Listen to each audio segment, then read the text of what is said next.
we good? Ashley, you tell us when we're ready. Sure. 1 minute. Thank you.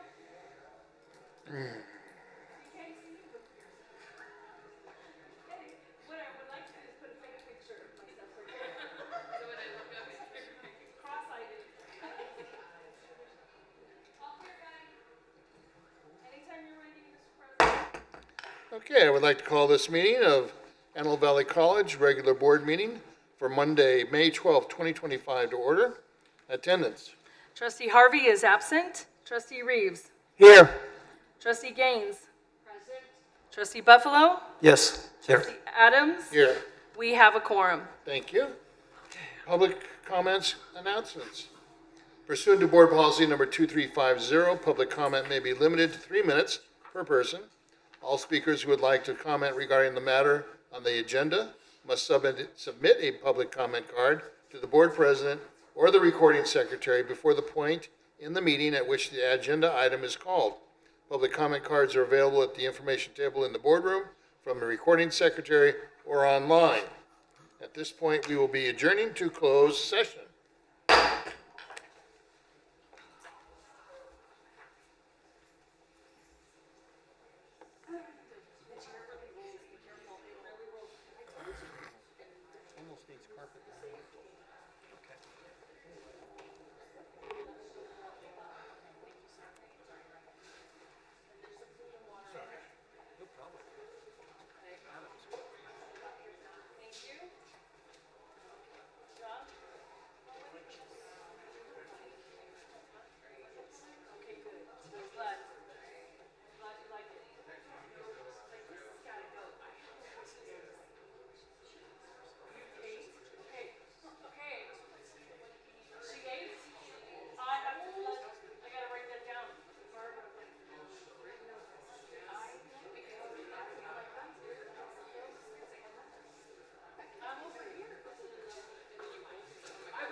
Ashley, cut the mic. They can hear me out there. They can hear me up there. Cut the mic, please. They just texted me and told me that they. Is your mic muted? Yes. Everybody's muted? Oh, is everybody muted?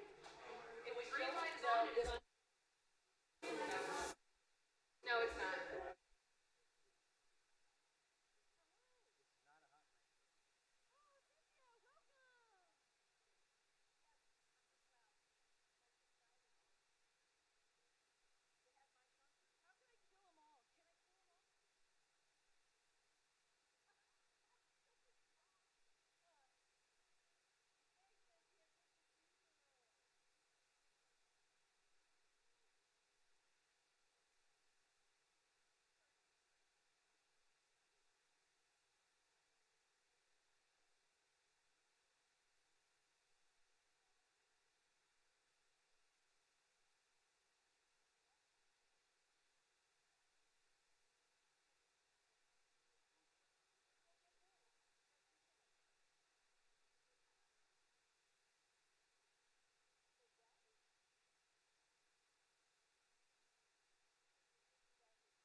Hello?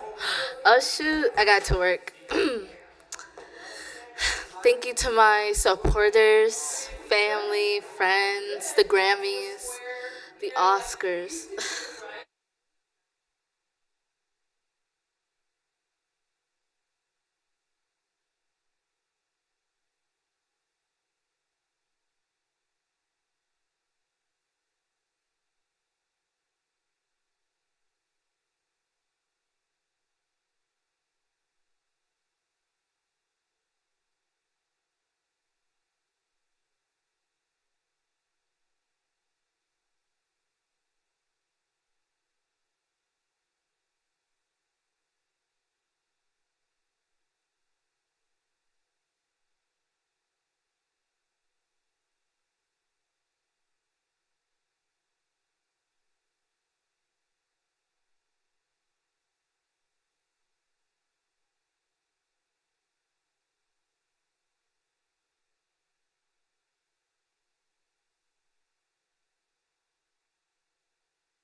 Okay, we're reconvening to the public session.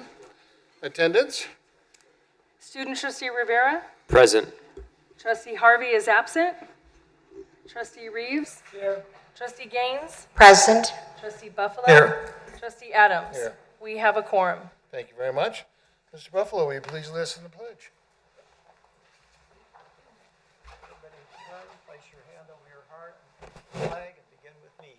I pledge allegiance to the flag of the United States of America and to the republic for which it stands, one nation, under God, indivisible, with liberty and justice for all.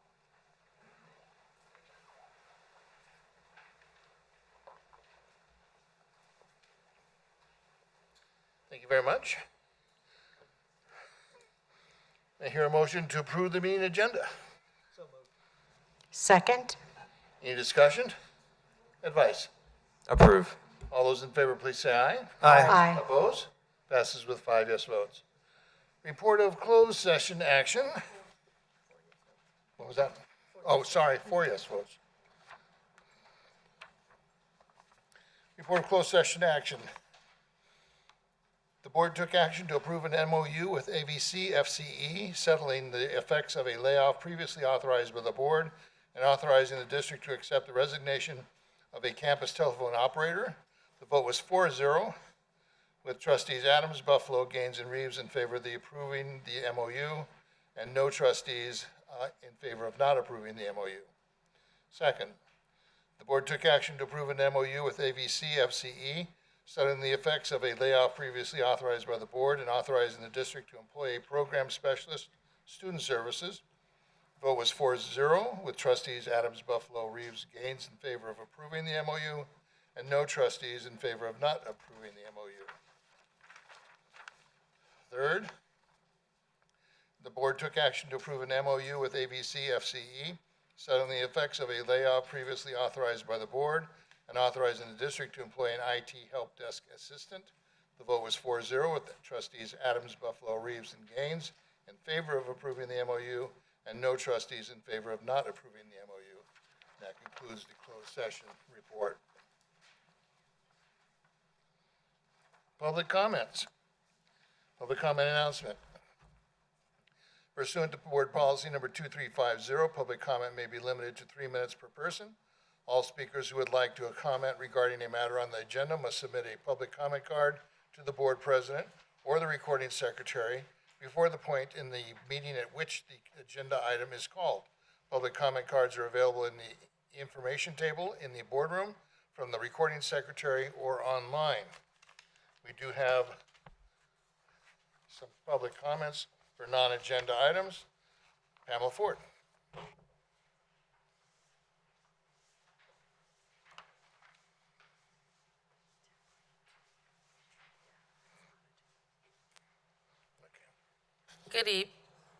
Is it on?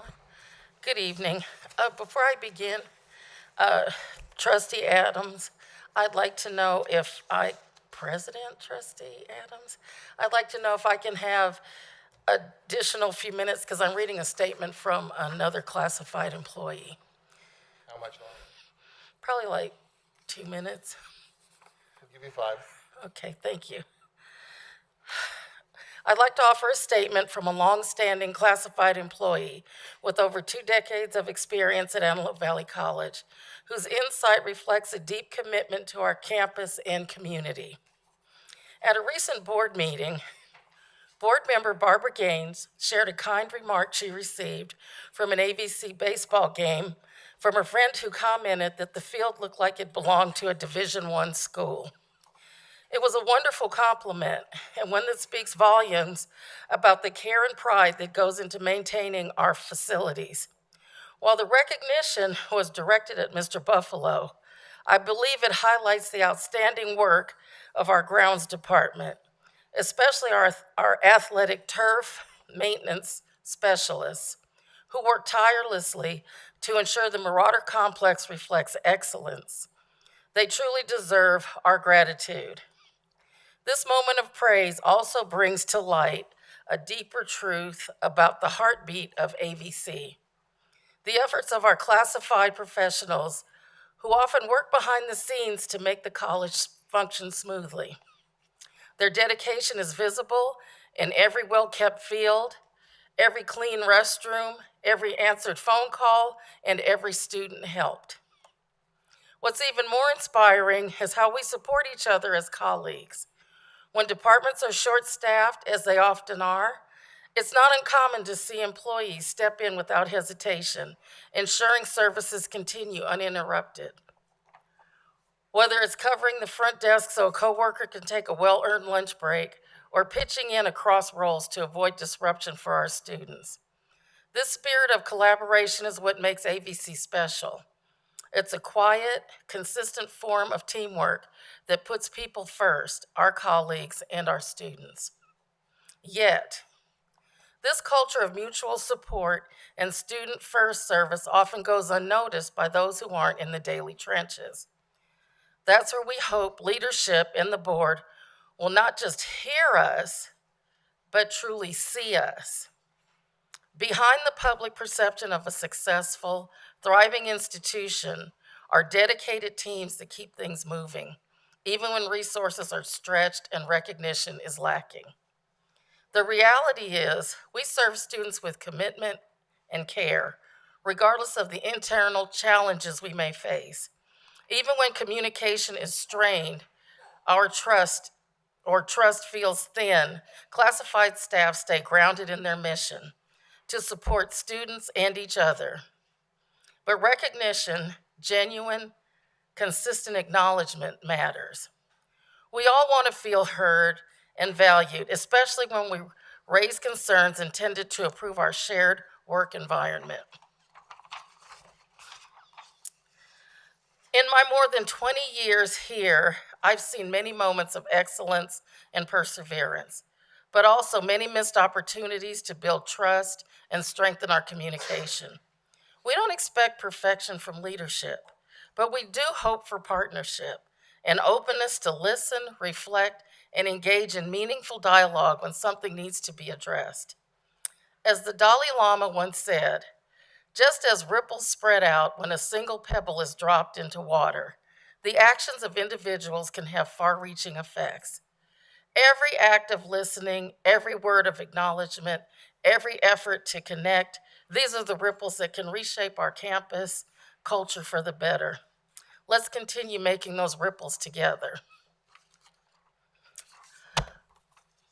I had no idea the employee was going to write this, but I really appreciate this statement because I think it speaks loudly for all classified. And I hope that you'll take to heart what was said. Thank you. Thank you. David Adams.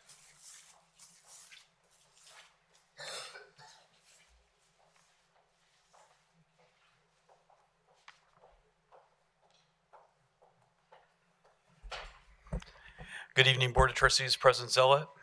David Adams, full-time faculty, business. What an amazing evening today. We have a brand new building that we're christening. And I think it's very awesome because for the first time, at least that I can remember here, this building has many stakeholders that will be using it. The Board of Trustees, this is your boardroom, beautiful boardroom.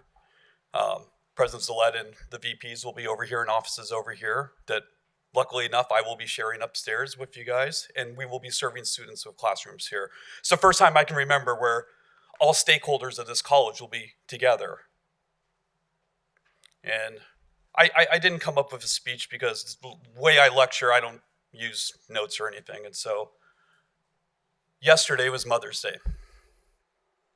And it's a beautiful day for all the mothers here. Congratulations. And it's a very tough day for me because I never really got to say goodbye to my mom who suddenly died of cancer 10 years ago. So it's a tough day. So after a few good cries, I sometimes like to think about some of the things she said that imparted maybe a little bit of wisdom upon me. And one of the things she said is that when people do not get along, we need to come together. And so as I was thinking about what she said and this building coming together, I think this is great that we're all together. But buildings can be beautiful, but the people who inhabit it cannot get along, or maybe don't see eye to eye, or maybe do see eye to eye but fail to communicate. The building runs a little bit hollow.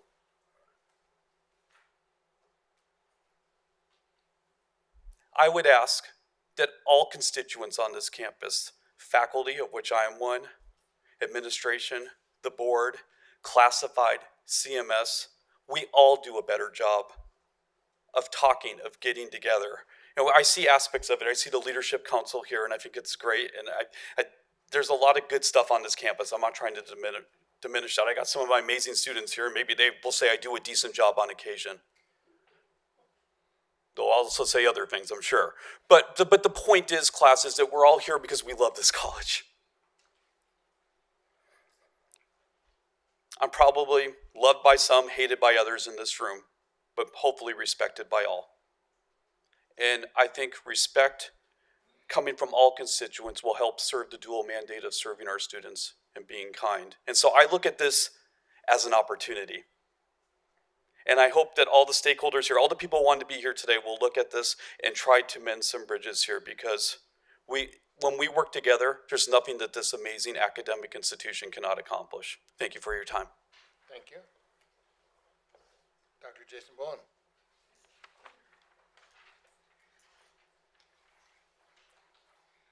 Forgive the sunglasses. I left my glasses in my office, so this is the only way I can see, but let me see if this will work. It's kind of terrible. Terrible. Nope. Ladies and gentlemen of the board, it's a beautiful building.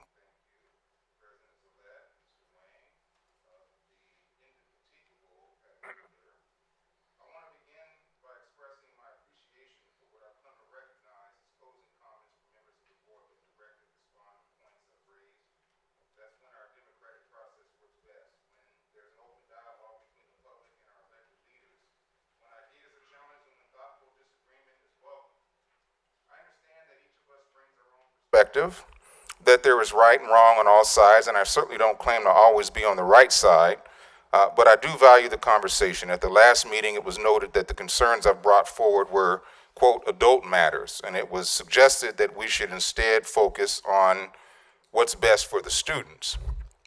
That's the phrase I want to reflect on this evening, along with its familiar companions. We're here only for the students, and let's do what's best for the students is repeated so frequently at these meetings that it's begun to take on the character of a slogan, and like many slogans throughout history, its purpose is often not to deepen a conversation, but to end it. We've seen this rhetorical pattern before. For the good of the people was used to justify purges in the Soviet Union. In the interest of national security has been used around the world to sidestep civil liberties. Support of troops has often been weaponized to silence criticism of war. Public order must be maintained as how authoritarian regimes justify crackdowns on protests. These are oftentimes appropriate, but their vagueness is what gives them power. They are presented as moral absolutes so that anyone who questions the speaker is framed as selfish, disruptive, or worse. What's best for the students is a local version of this strategy. It's used to obscure, to silence, and to consolidate control by framing all dissent as somehow contrary to student welfare, even when that dissent is in defense of the very people who teach, guide, and support students all day. But let's look at what's actually on tonight's agenda. Item 15.2 proposes increasing legal spending to a law firm to not exceed the amount of $375,000. There's nothing in that term that says it's for the students.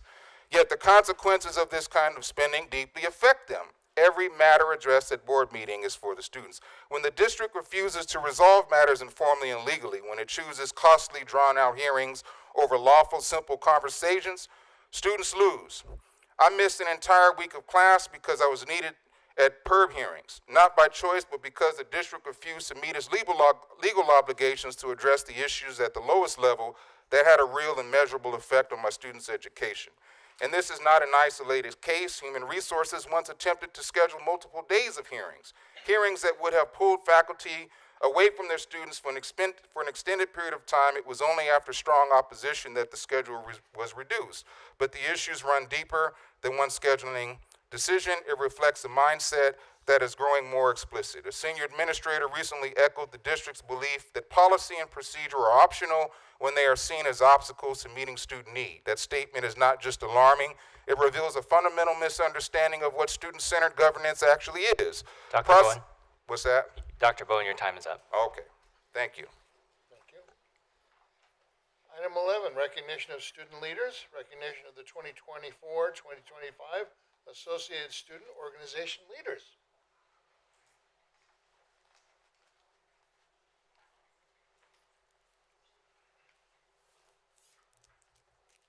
Good evening. Good evening. I'm Ramon Castillejo, Director of Student Development.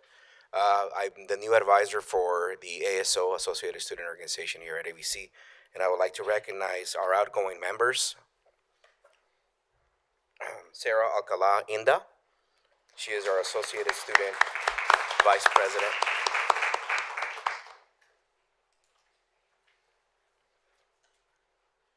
Veronica Orozco.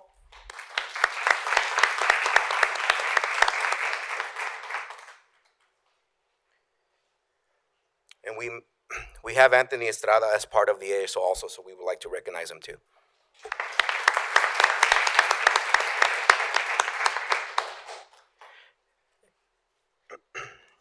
Xavier Cruz Sicarios.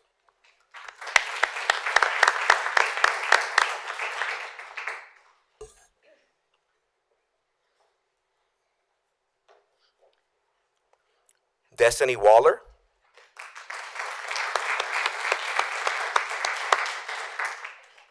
Destiny is also our new president-elect for next year.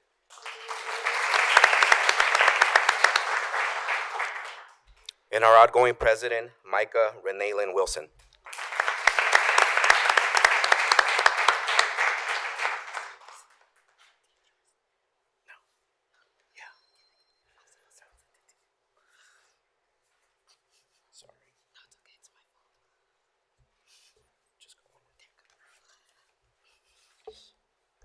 Sorry for that irregular pause, but as the outgoing president, I would like to formally recognize our amazing advisor, Ramon Castillejo, for his amazing work and dedication to the ASO.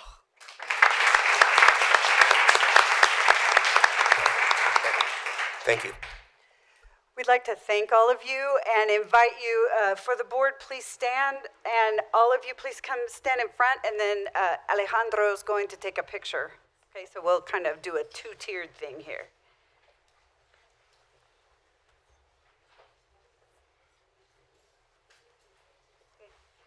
Just kind of, Alejandro, work your magic. Do you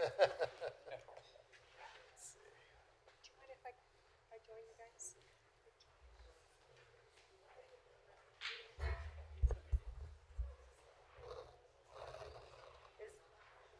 All right, I think I got everybody. On three. 1, 2, 3. You can hold it up. That's okay for Dalen. Go ahead. I'll wait. All right, very good. On three. 1, 2, and 3. Thanks. Thank you very much.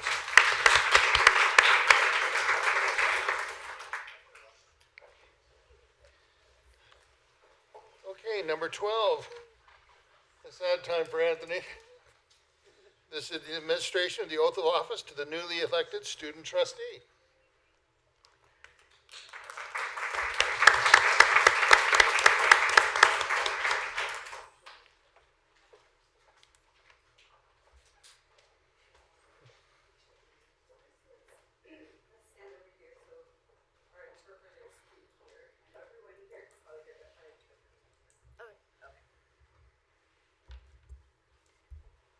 So, Christy, repeat after me. Okay. I, Christy Salazar, I, Christy Salazar, do solemnly swear that I will support and defend do solemnly swear that I will support and defend the Constitution of the United States and the Constitution of the State of California the Constitution of the United States and the Constitution of the State of California against all enemies, foreign and domestic, against all enemies, foreign and domestic, that I will bear true faith and allegiance to the Constitution of the United States that I will bear true faith and allegiance to the Constitution of the United States and the Constitution of the State of California, and the Constitution of the State of California, that I take this obligation freely without any mental reservation or purpose of evasion. without any mental reservation or purpose of evasion, And I will well and faithfully discharge the duties upon which I am about to enter. and I will well and faithfully discharge the duties upon which I am about to enter. Thank you, and join us on the dais. Congratulations.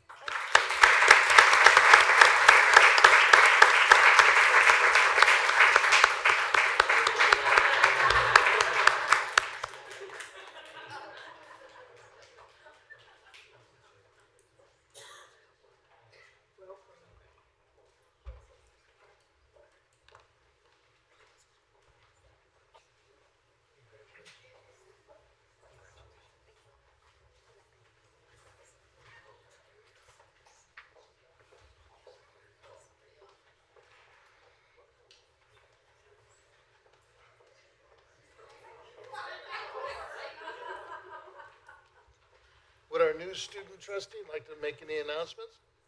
This is your one free chance before everything starts. Hello? Oh, okay. I just want to say that it's a really big honor to be a student trustee, and I hope to follow in Anthony's footsteps and do a really good job as one. Thank you. Thank you.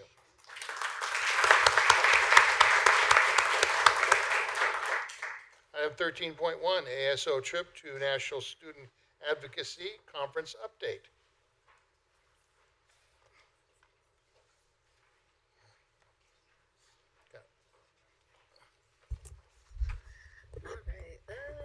Hello? Yeah, it's all okay. So we're all going okay. All right. So this year, what was the day?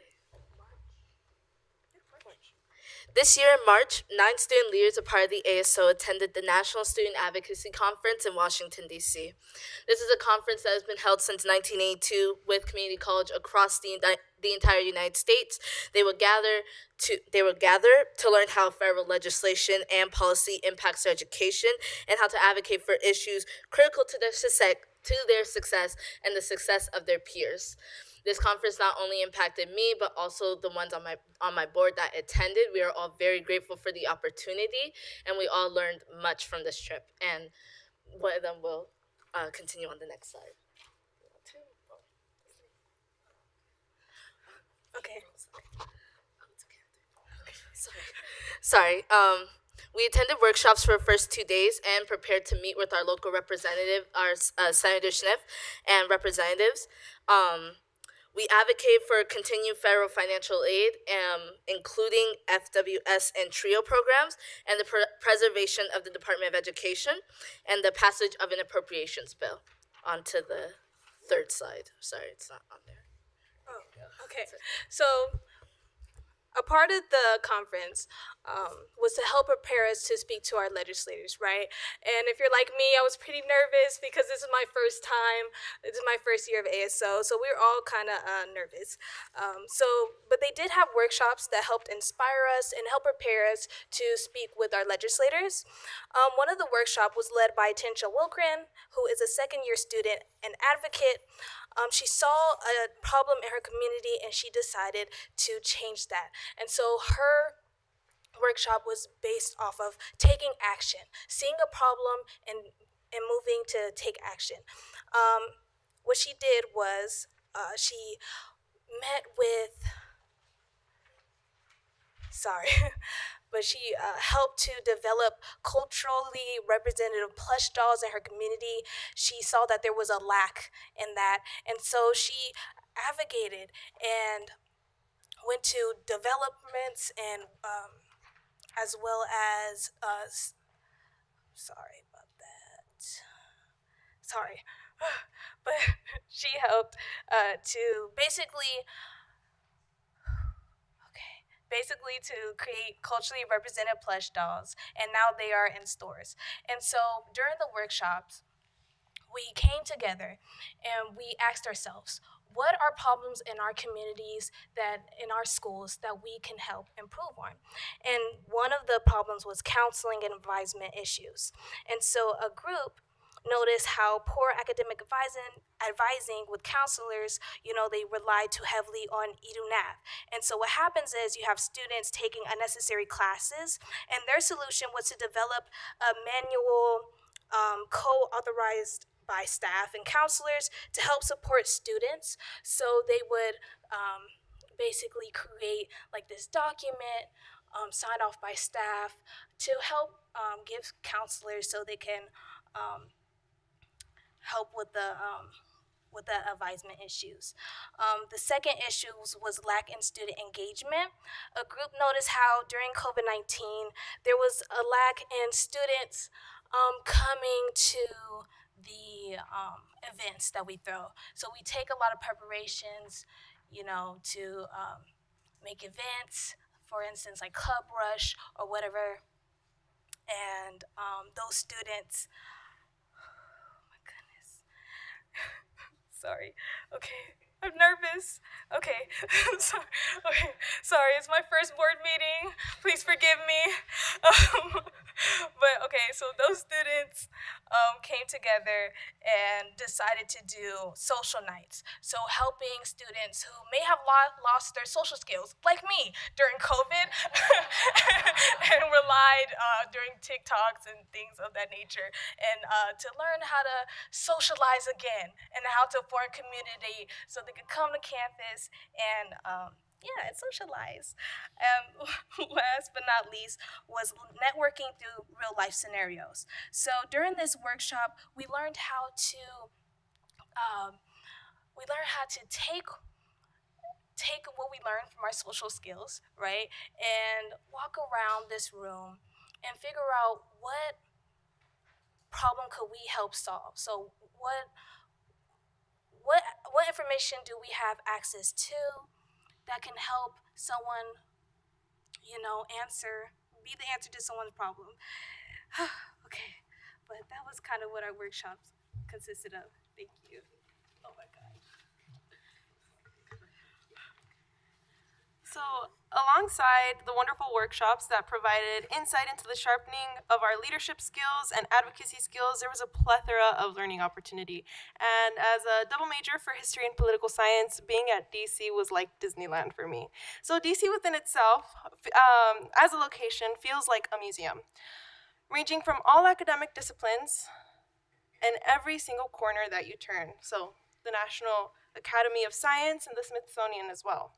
So I'd like to pinpoint those two institutions because they have obviously a plethora of information that is provided to students. There are primary resources at times.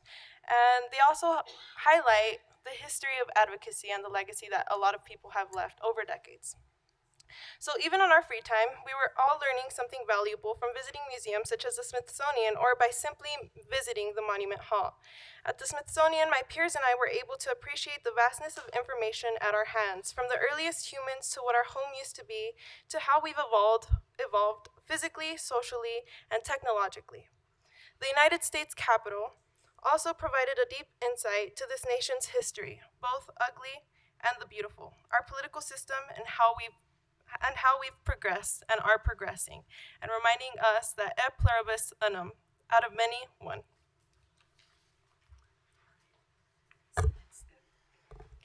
Next slide, please.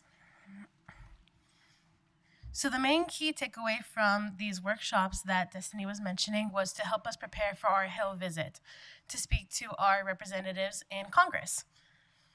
The very first day of our workshops was focused on crafting our message.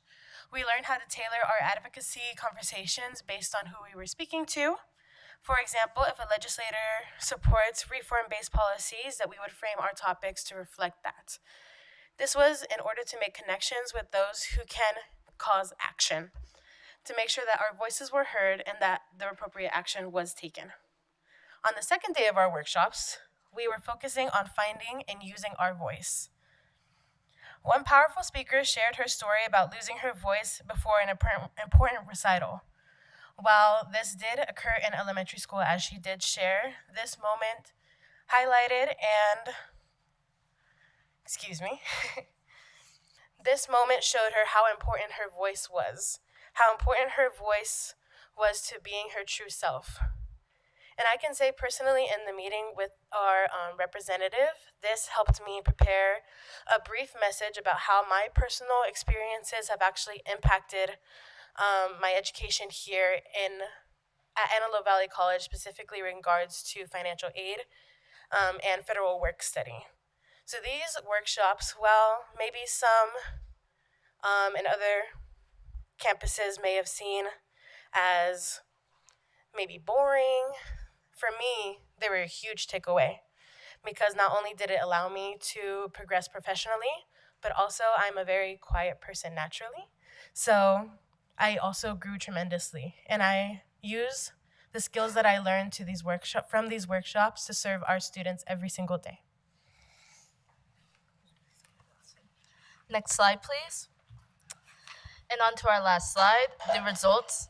The results in this is we in ASO plan to not only use this experience to advocate, but to uplift others. And I can say personally that we are putting in place ways of what we talked about. We're talking to our administrative staff here at ASO, and we're also trying to reach outward. One of our vice presidents, Elena Henderson, she's working on an initiative currently to bring our local representatives to our campus college itself.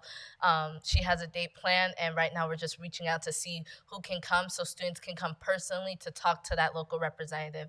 And we're also trying to each personally reach out ourselves and make some changes for students that hopefully last long term. Thank you so much for listening to us. Thank you. Any questions or comments from the board? Good presentation. Thank you very much. 13.2, Leadership Academy update.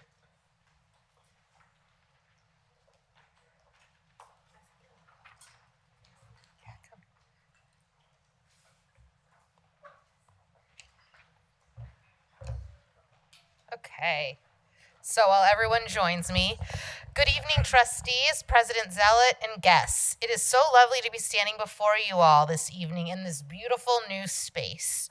Before I introduce you to the 2025 Leadership Academy participants and invite them to share their projects with you, I wanted to take a few moments to provide you with an overview of the program. The AVC Leadership Academy started in 2019 and brings together students, faculty, CMSA, and classified professionals for a year of leadership development. Participants have the unique opportunity to learn about the inner workings of the college, experience the importance of planning and goal setting, foster internal and external partnerships, and develop their presentation and advocacy skills. We are thrilled to share that many of the program's participants have promoted within our institution. About halfway through the program, the participants are divided into teams with the goal of having a student, CMSA, classified, and faculty member on each team. Each team works together to identify a current issue/need for our students and creates a robust proposal to Dr. Zealot and management at an overnight retreat. As you probably recall, last year, one of our leadership teams proposed shaded benches/charging stations, which we will now see located throughout our campus. Some of the highlights of this year's Leadership Academy included tours of the Palmdale Center and Fox Field, a personality assessment using the Real Colors workshop, a book talk and review with Dr. Rebecca Farley, and the opportunity to interact with presidents, CEOs from across the system, including Dr. Erica Andrew-Jonas from Santa Barbara Community College, Dr. Kevin Walters from Allen Hancock College, and Dr. Jose Fierro from Cerritos College, and our very own President Zealot. Before I turn it over to the teams, I would like to take a moment to thank Harmony Miller and Rhonda Burgess for yet another successful Leadership Academy. Thank you both for your hard work, innovations, and commitment to professional development to ensure that our participants get the best experience yet. Your hard work does not go unnoticed. I would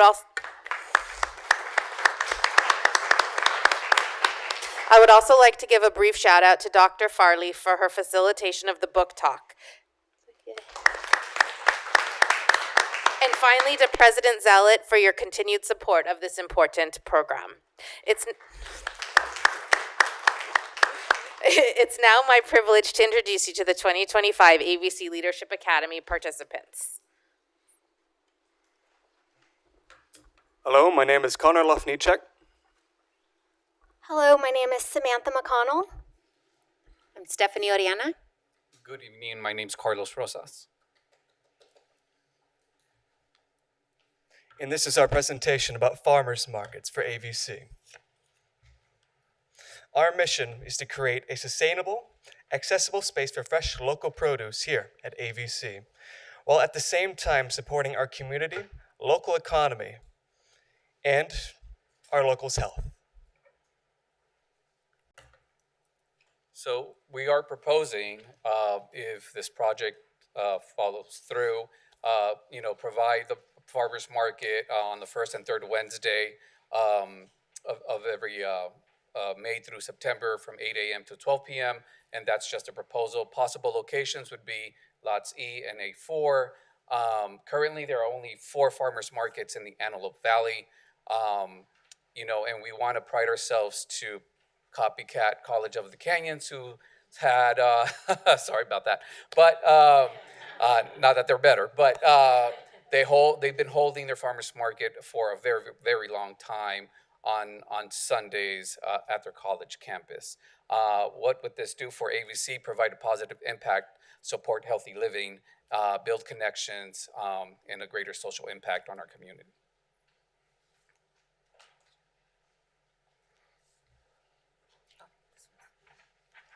Okay, some key benefits that we've identified is campus pride and identity. There's been a lot of new construction, this beautiful building, so we want to show off the campus to our community, the campus through campus exposure, and we also really want to engage with our community to increase enrollment in our campus, for our community to recognize that they invest in us, right? And we want to educate our community and be a main pillar in the heart of our community. And I am an alumni of AVC myself and came back, and I'm now a librarian. So this place does really great, and I always say it's the best education that I've gotten through all the places that I've been. Also supporting health and wellness in our community, and with the partner that we're thinking of, they'll be accepting EBT and things like that for our students, and when you use those things at campuses, the state will give you more money to spend at farmers markets as well, and provide opportunities for students, staff, and community to connect with each other, to socialize in a vibrant setting here at the AVC campus. So our implementation plan, we want to partner with a nonprofit called Raw Inspiration. They've been hosting more than 22 years, coordinating and managing certified farmers markets. They currently are partnered with the cities of Lancaster and Palmdale, and they have experience hosting farmers markets on college campuses at USC, CSU Long Beach, and CSUN. The nonprofit selects the vendors. The vendors are fully self-sufficient. They clean up, pick up, and set up and everything. AVC just provides a space. We are thinking of teaming with the auxiliary services and the administration services for contracts, logistics, and marketing to promote the market. It's minimal cost to the campus to host the market, but some possible costs to consider include utilities, maintenance, trash, logistical support, marketing, and entertainment. Oh, sorry. Thank you very much for your time, President Zealot, Board of Trustees, and we hope that you'll support our Farmers Market project. We believe it will bring a great deal of vibrancy to the campus and bring the community together along with students, faculty, and staff. Thank you so much for your time. Thank you.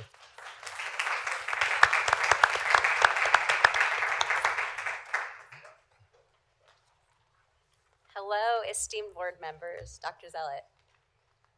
So, we are here to present our RouteBot. I'm Stephanie Peoples, here with my Leadership Academy team, Ines Ramos and Cassandra Trice, and Ines Carbajal Perez is here with us in spirit. We're excited to introduce you to our AVC RouteBot, a new digital tool designed to help students quickly access essential campus resources. So we often meet students eager to take advantage of the many services our campus has to offer. And we enjoy helping them discover the appropriate supports. We'd like to invite everyone in the room to take a moment and scan the QR code on the screen. Imagine you're a student. For some of us, we don't have to imagine. You're looking for answers fast, looking for resources on campus. This tool is designed to meet that need in a way that's accessible, accurate, and available 24/7.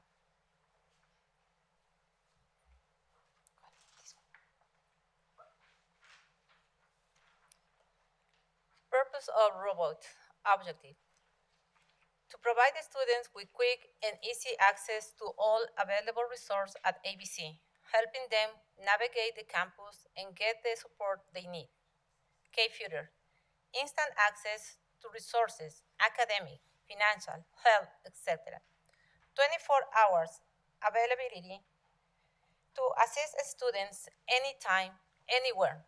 Personalized navigation to specific resources based on student needs. Why it matters? Students today need fast, efficient, and easy access to support service. Robot streamlines this process, offering students a convenient way to find solutions in the real time.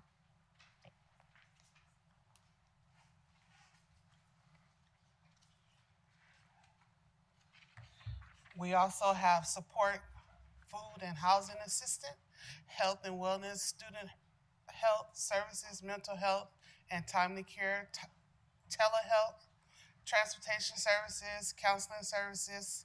Additional resources we offer is the library and the book assistance program, job placement, enrollment, AVC Cafe, woo!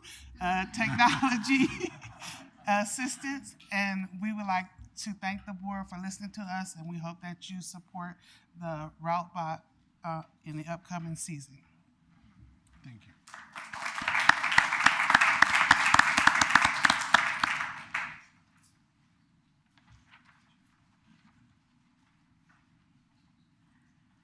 Good evening.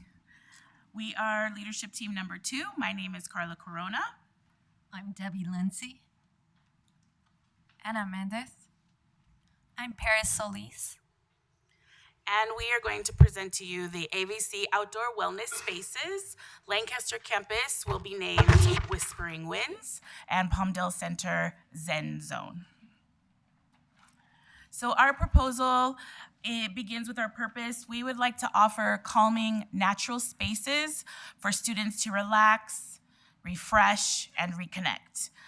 It will promote mindfulness, reduce stress, and support student wellness. Some of the key features, there are some images there that were our inspirations, but we will also have shaded seating, native plants, water features, wind chimes. It is a no Wi-Fi zone to encourage digital disconnection in order to reconnect. We will hope for interactive art and analog message boards and student-driven design. So why is this important to ABC students? They really need our support with wellness. A Harvard research study showed that 1 in 5 students reported suicidal ideation, and that 4 out of 5 students reported that they were experiencing high stress. And this was a report over 67,000 students. 35% from a research study that was done by Gallup showed that they were experiencing stress and deciding whether they were going to drop classes or not enroll due to high stress levels. So we can support students with an outdoor space. The research shows that spending 10 to 20 minutes outdoors in nature reduces stress, reduces cortisol levels, which is a stress hormone. It also reduces anxiety and depression. It improves focus, concentration, and those are linked to academic performance. They also have the opportunity of engaging with other students and building new relationships, which is key to wellness too. As we can see, research has shown that outdoor spaces can reduce stress, anxiety, and depression. So since this is a project for students, we wanted their opinion. We surveyed the college, and they told us that out of the 77 students that respond to the survey, 82% said that yes, they would use a space for mindfulness and relaxation. They also told us that they want a quiet, comfortable space, that it's nature-based, so they can use it to relax, reconnect, and feel safe around campus between classes.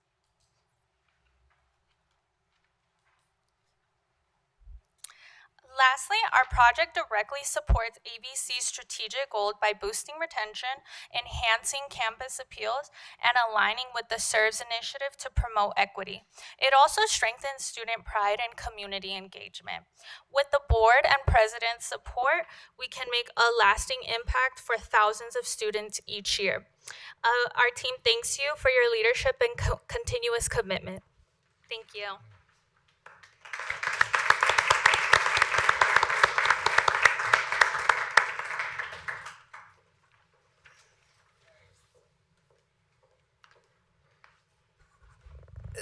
So Dr. Zealot has awards for all the participants, and we'll pass them out to you later.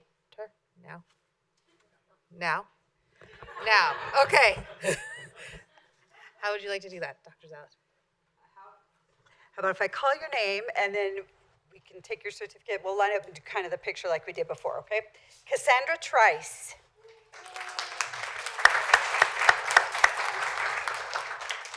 And you can run that way and high five all the board members as you jump. Parasolis.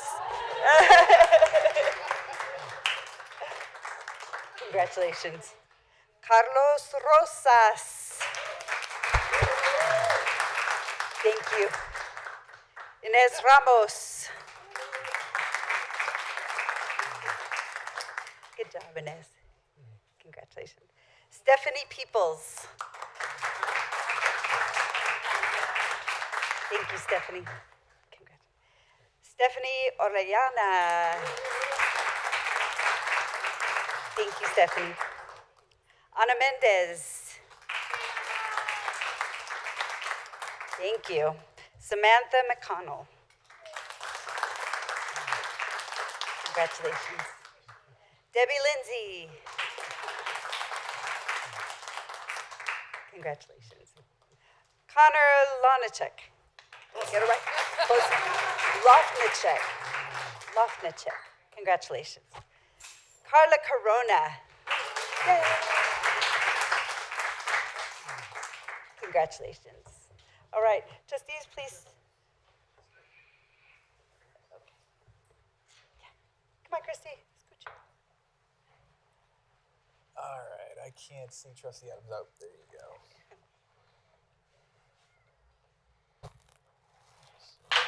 So I can get everybody here.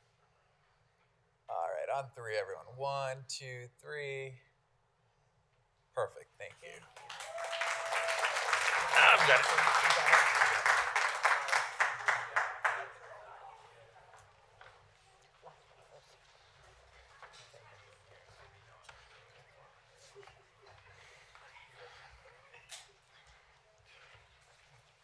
All right, moving on to the consent agenda. I do have one card for 14.3, Pamela Ford.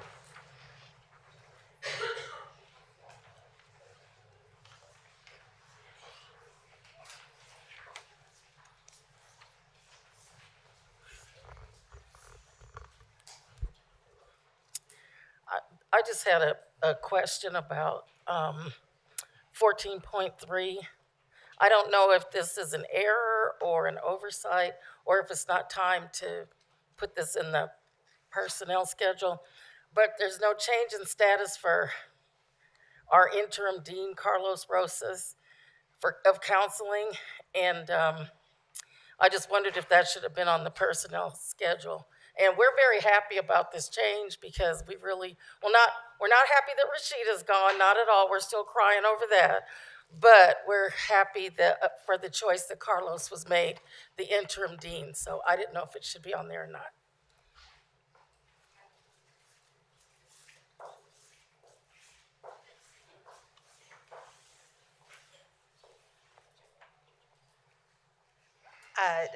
I'm pulling the agenda from March, and I will have an answer for you all shortly.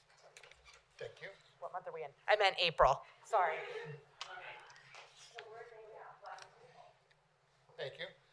May I hear a motion to approve the consent agenda by unanimous consent? So moved. Any discussion? Yes. Go ahead.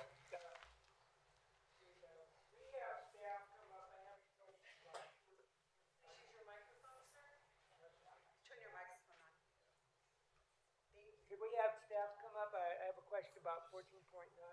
Just ask the question, Mr. Reeves, and we'll decide who needs to come up. The question was the remaining money on the AV bond issue. I'm sorry, I don't think you have your microphone on. It's on. It's on. The AV bond measure, I had a question about 14.9. Go ahead and ask your question. Okay. The question was, we have $7,074,781 left. Is that money being invested? Do we get interest on it? The remaining AV bond measure funds?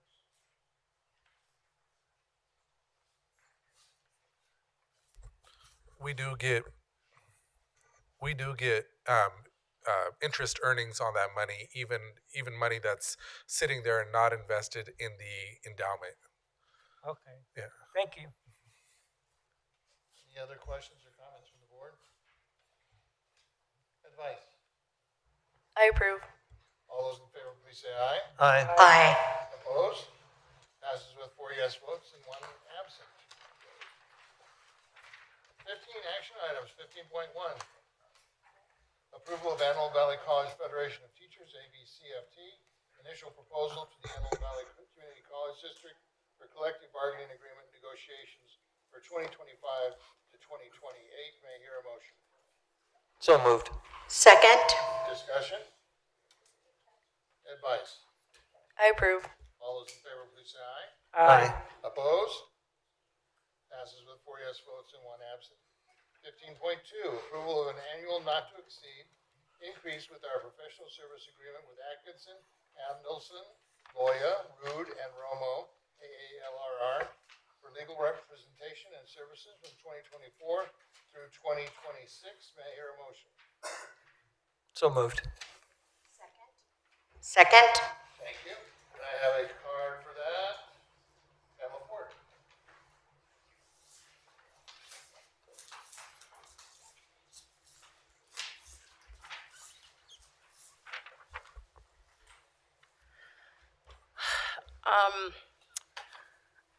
I do not agree with the extension of legal fees for punitive purposes. What good is it doing our district when approximately 20 employees have been fired in 2 years? I'm exhausted by the district's increasing legal fees to harm its employees. I'm not purporting that employees are perfect. None of us are, not even you. We're all capable of making mistakes, even serious ones. But are we so flawed as employees, acting erroneously at times, that we are not redeemable?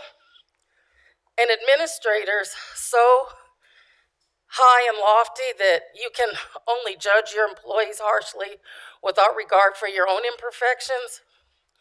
If increasing these legal fees is for the purpose of the growth of administrators and employees, to build a positive environment for our students, utilizing the Frisk options, which include working as departments to assist staff who move away from standard, build teams and trust to do the district's work, being administrators who admit mistakes, consistently applying rules across campus, affording all employees the right to due process, applying progressive discipline fairly and equitably, and being open to opportunity for improvement. That's what Frisk endorses. That's the training I've had over the last 7 months. I went into the training prepared to hear the tearing down of employees and the railing against unions. And I was shocked to learn that that was not the case. Management is actually encouraged to work with the unions as advocates. This is not how we look as a campus now, but we can.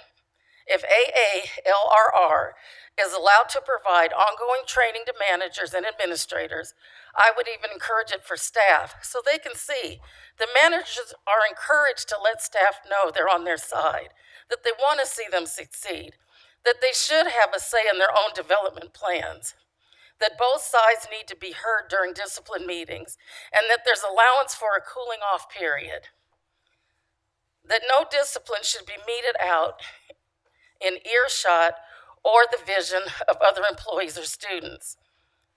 That employees have the right to privacy.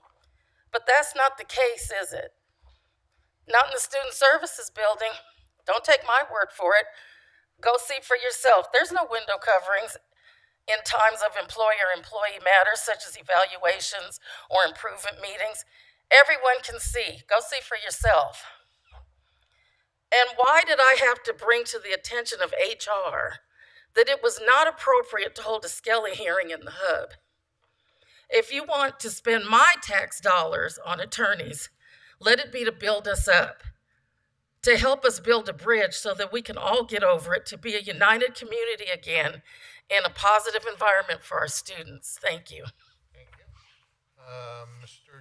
Dr. Jason Moore.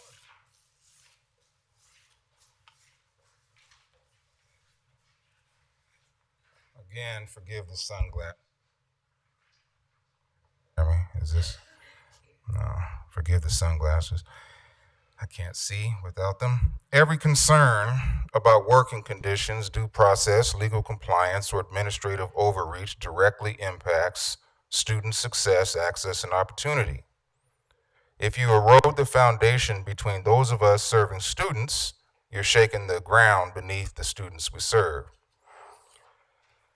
Item 15.2 asks the board to approve an increase in legal spending with the law firm AALRR, raising the not to exceed amount to $375,000. That's a $175,000 increase from a prior agreement approved recently. Why?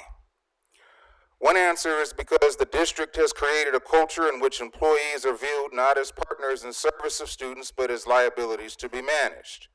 Instead of addressing root causes or repairing trust, we spend hundreds of thousands of dollars to defend, deflect, and delay, and the amount we've spent over the last several years is likely in the millions of dollars. But let's imagine for a moment what $175,000 could do if we had a culture that truly valued students and the employees who serve them. With that funding, we can offer $1,000 scholarships to 175 students. We could provide $2,500 emergency grants to 70 students struggling to pay rent or buy groceries. We can fund paid work-study positions instead of laying students off for 50 students across campus, giving them valuable experience and a paycheck to offset tuition costs. We could double the size of our basic needs program or expand mental health services. We can invest in supplemental instruction, tutoring, student research, faculty innovation grants, or direct classroom support. All of these would have an immediate and measurable impact on retention, completion, and student well-being. Instead, that money is going to law firms that profit from conflict that in many cases could have been avoided if the district has simply chosen conversation over confrontation.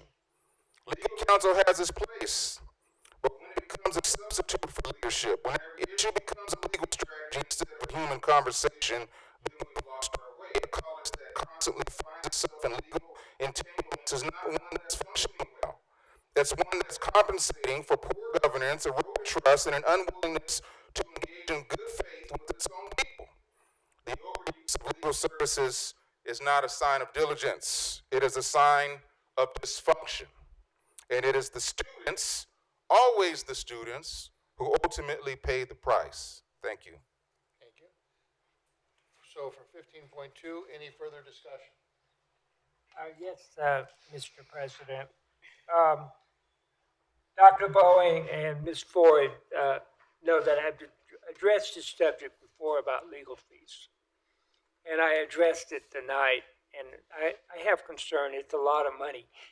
But the deal is, if the district is sued by the unions, the district has to get representation to go to court to represent the district. So we have to hire attorneys. That's what the world is. We would hope we could solve things before they went to legal, but unfortunately sometimes they don't. So the district has to hire attorneys to represent the interests of the district. And in order to do that, we have to hire law firms. So that's why we're stuck with these legal cases. Yep. Thank you. Thank you. Any further discussion? Advice? I abstain. All those in favor, please say aye. Aye. Opposed? Passes with 4 yes vote and 1 absent. 15.3, approval of amendment number 4, professional services agreement between McDougall, Bomer, Foley, Lyon, Mitchell, and Erickson, a professional corporation in Antelope Valley Community College District, to increase funds for legal services and Title IX live hearing decision-making. May I hear a motion? So moved. Second. And we have a card on that one, Dr. Bourne.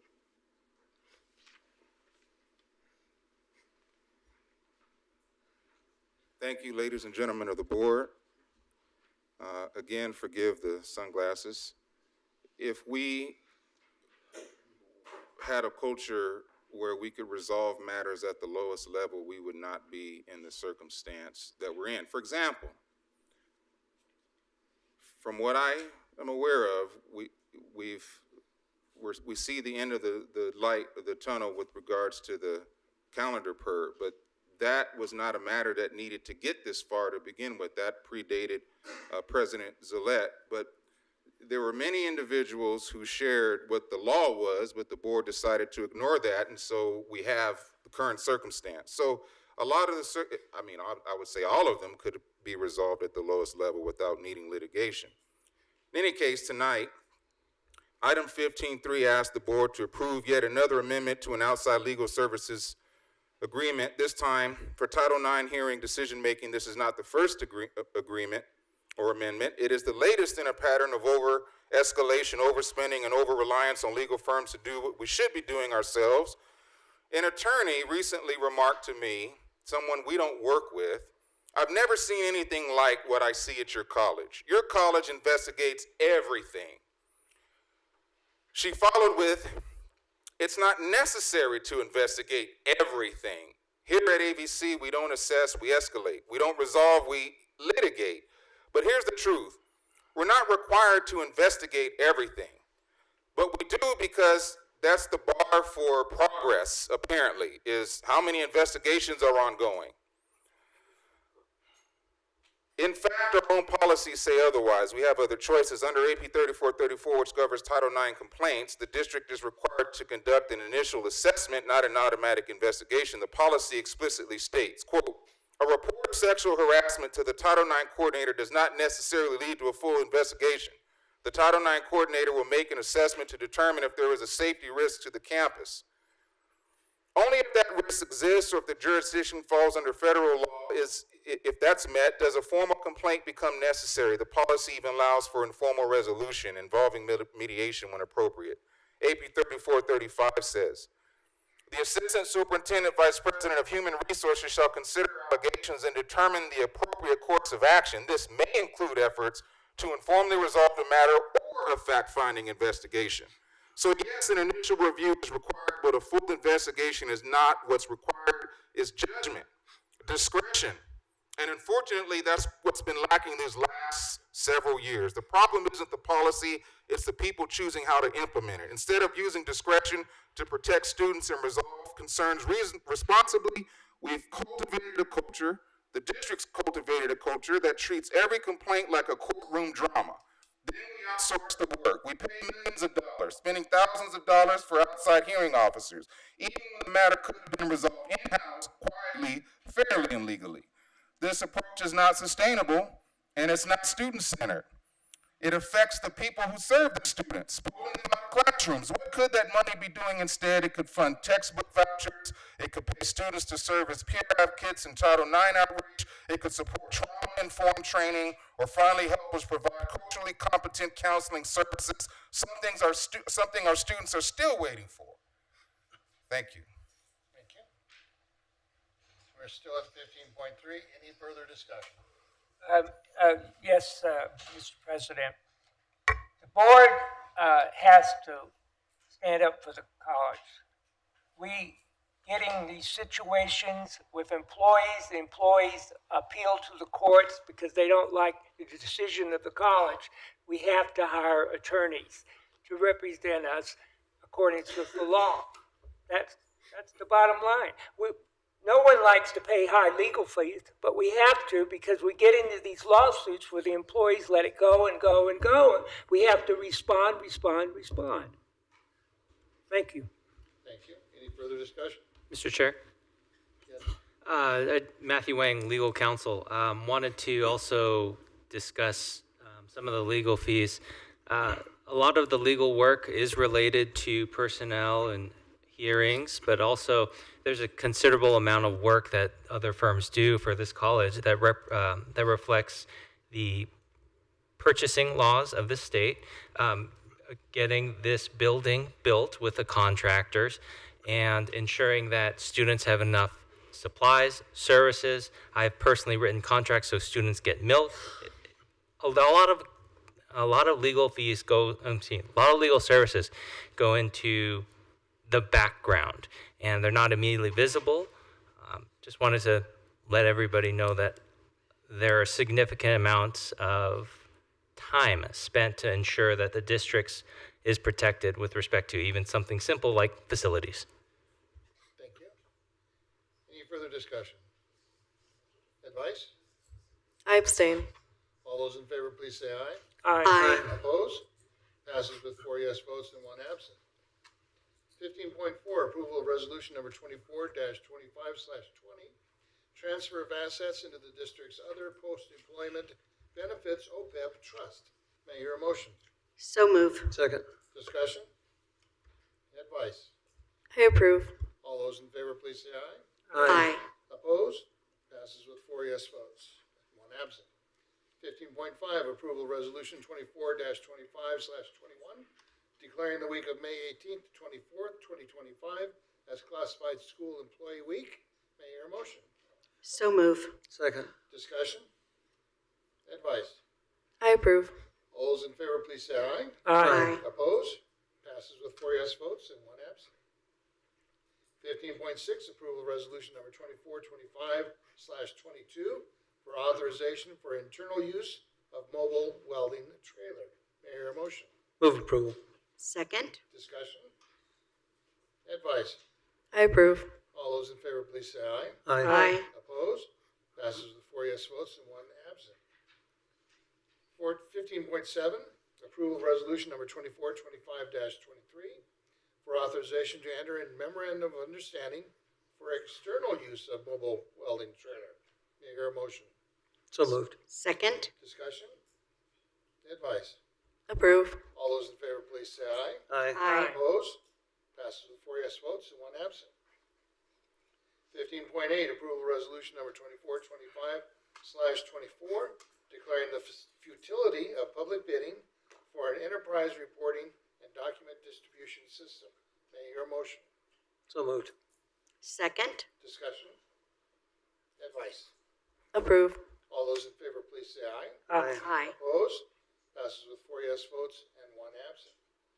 15.9, approval of resolution number 24-25/25, declaring the futility of public bidding for the maintenance of radiographic equipment. May I hear a motion?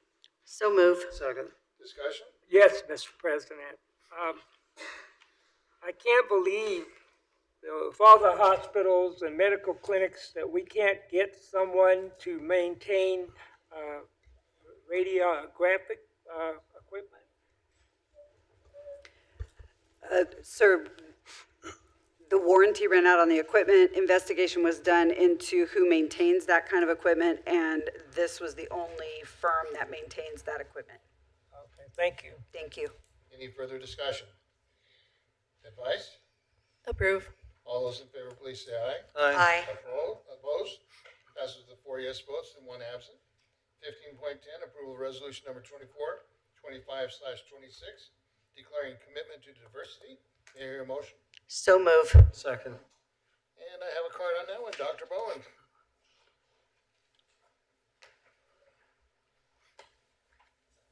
Again, I apologize for the sunglasses.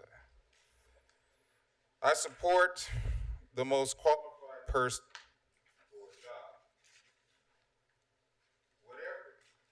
Whether that be a black man, a white woman, a non-binary Latinx applicant, an indigenous two-spirit individual, a Middle Eastern lesbian, an Asian American bisexual woman, a transgender black woman, a South Asian non-binary person, an African immigrant, a white man with a disability.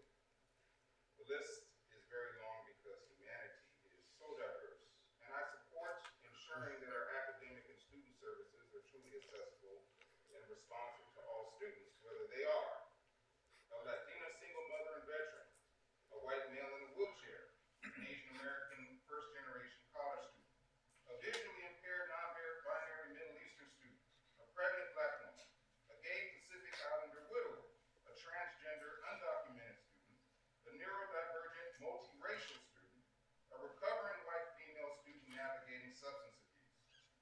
a Muslim Middle Eastern woman who was pregnant.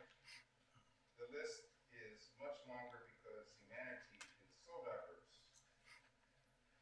I support hiring the most qualified person for the job because that's not just equity, that's competence. That's what our students deserve, that's what our communities deserve, and it's what an employee deserves and what our employees deserve. What have we done?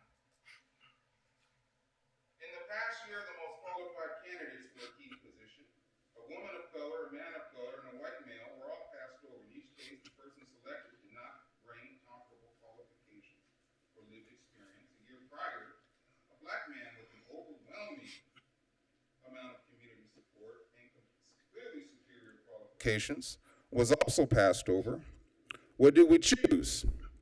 Well, we didn't choose merit. We didn't choose the students. We chose comfort. And we are all living with the consequences of that comfort.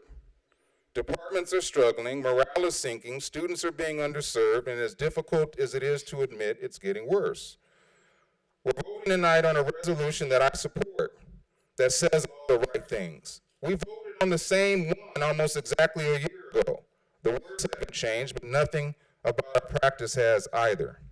I support this resolution, but if we are to pass it again, perhaps I'm mistaken in what's actually being voted on, but May 13th of last year, it was the same thing.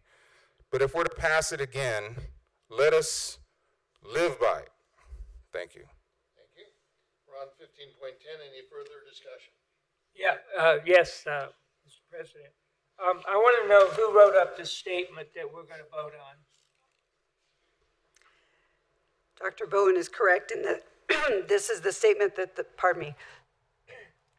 this is the statement that the board has approved. It's an annual approval and a re-endorsement of the board's position. So who wrote it? I don't know, sir. I was not here when the board first. Okay. Well, I have a couple comments.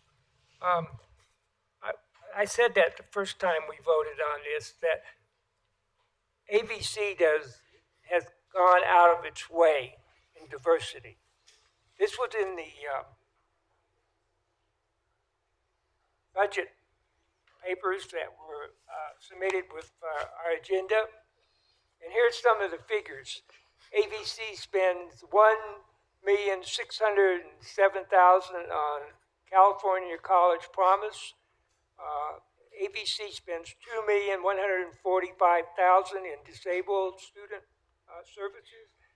We spend $3,251,000 on student equity. This college is committed to diversity.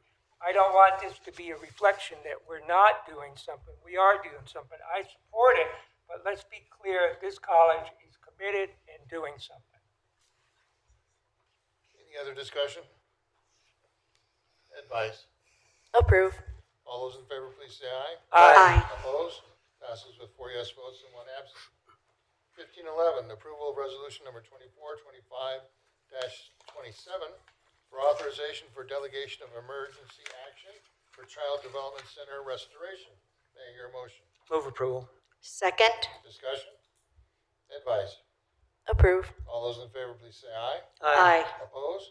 Passes with 4 yes votes and 1 absent. 1512, approval of school affiliation agreement between Antelope Valley College and AV Lung and Sleep Institute. May I hear a motion? So moved. Second. Discussion? Advice? Approve. All those in favor, please say aye. Aye. Opposed? Passes with 4 yes votes and 1 absent. 1513, approval of memorandum of understanding between Kaiser Permanente and Antelope Valley Union High School District for the use of AVC RN Simulation Lab. May I hear a motion? So moved. Second. Discussion? Advice? Approve. All those in favor, please say aye. Aye. Passes with 4 yes votes and 1 absent.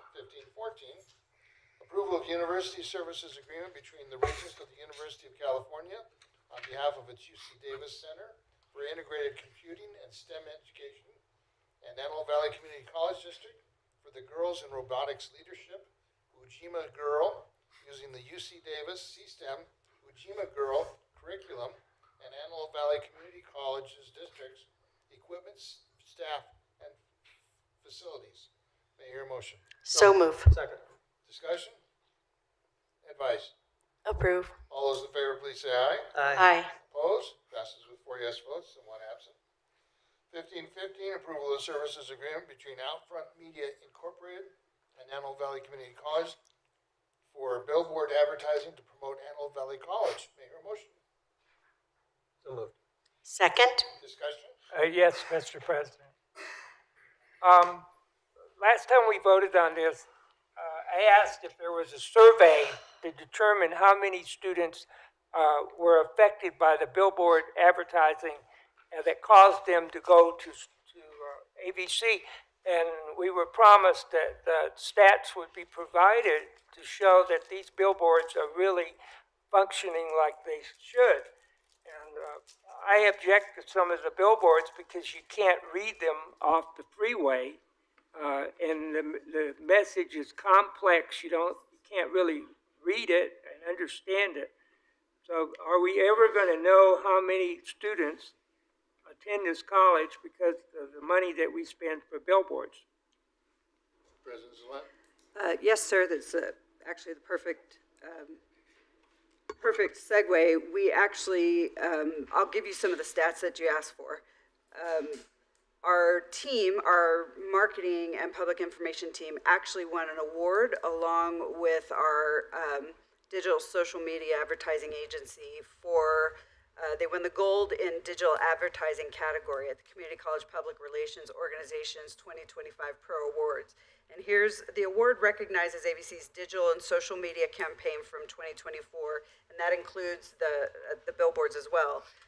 We had 8 million impressions, 85,000 clicks, and 11,000 conversions, including clicks to apply now. Some of this came from the digital ads, but we also have the websites on our billboards and things like that.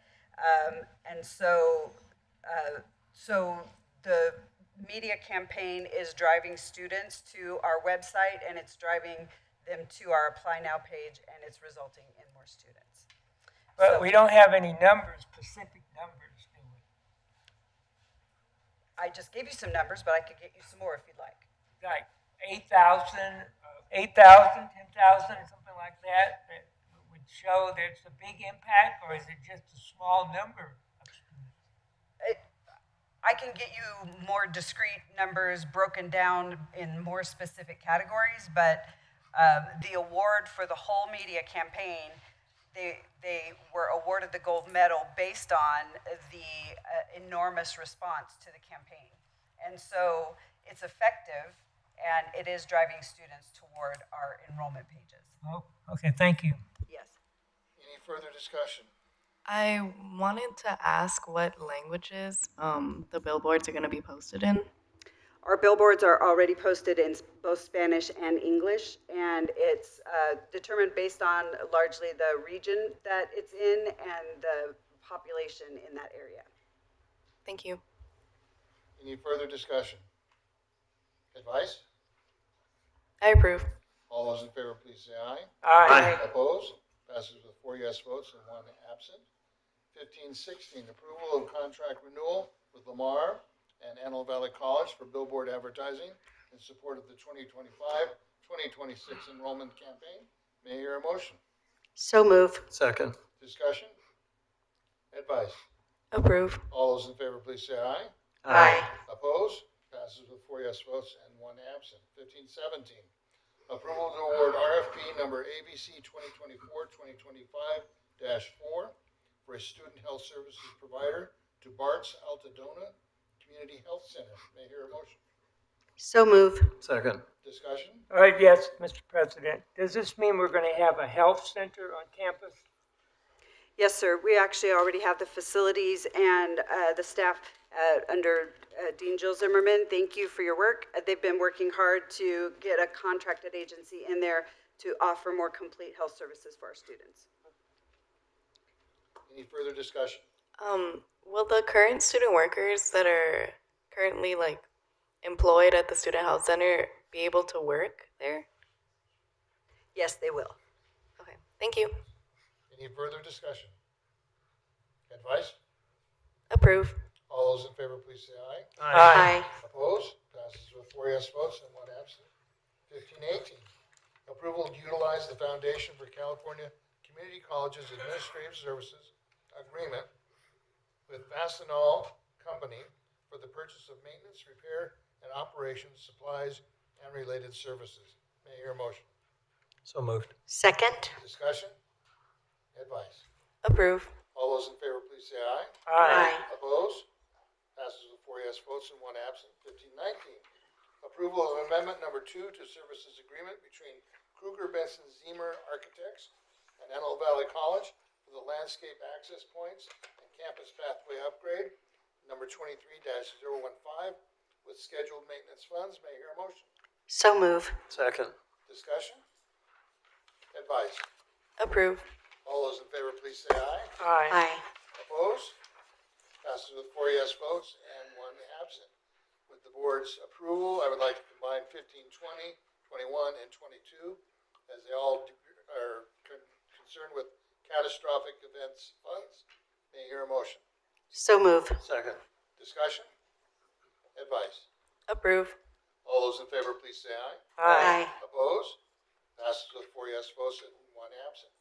And with the board's approval, I would like to combine 15, 23, 24, and 25, as they all deal with major AV funds. May I hear a motion? So move. Second. Discussion? Advice? Approve. All those in favor, please say aye. Aye. Opposed? Passes with 4 yes votes and 1 absent. 16, information items. The 2024-2025 diversity events is in your packet. Please take advantage of looking that over. 17, reports and announcements. Academic Senate, Hal Huntsman.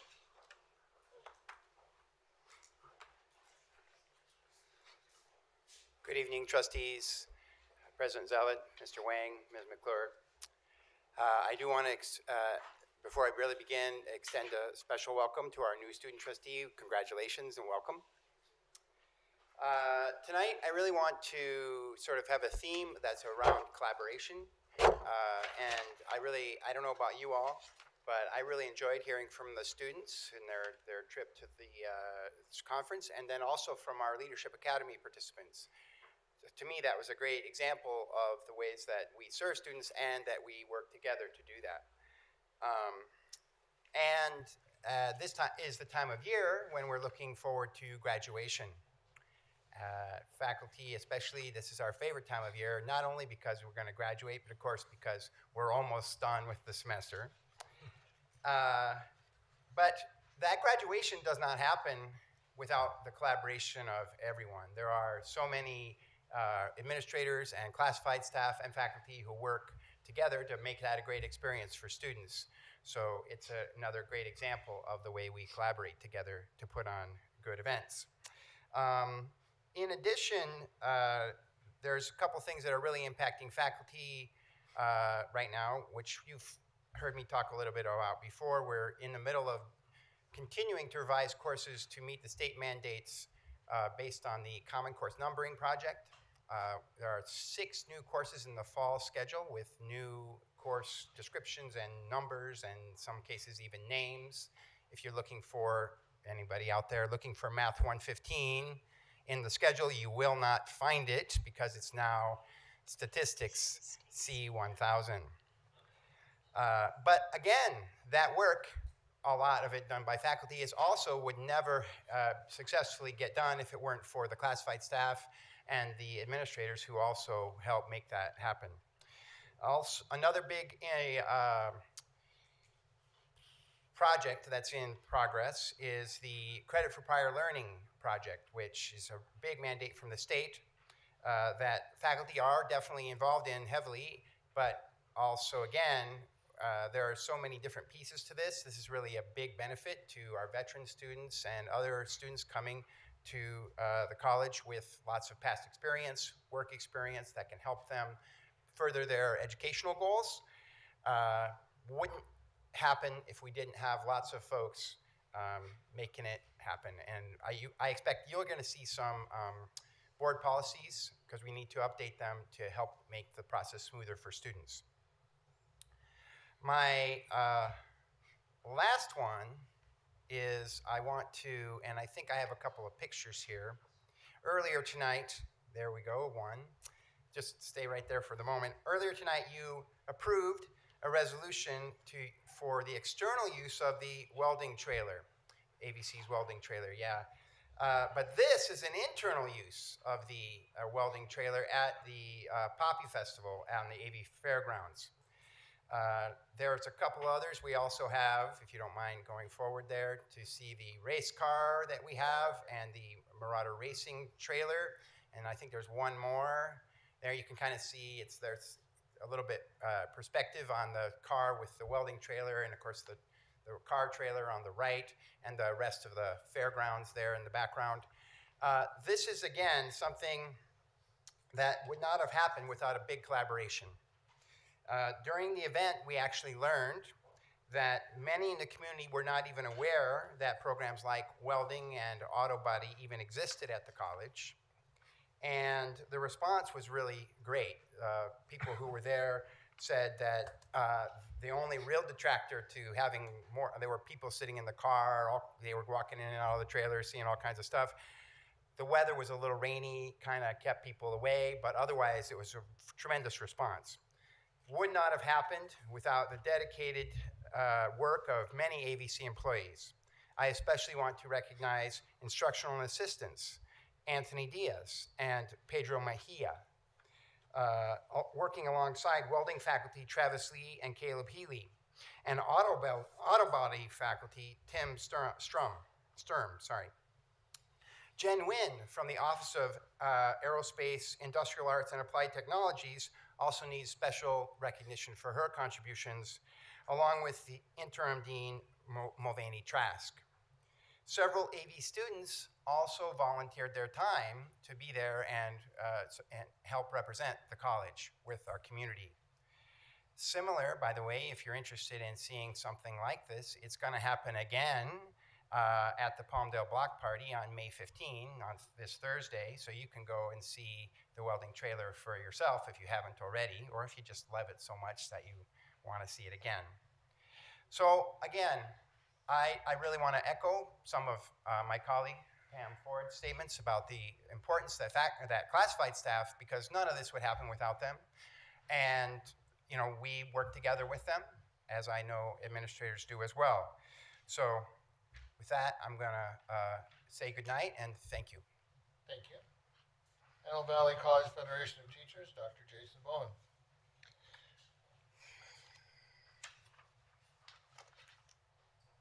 I apologize again for the sunglasses, and I really do wish Jason, I had 5 minutes. Sunglasses are fine. Okay.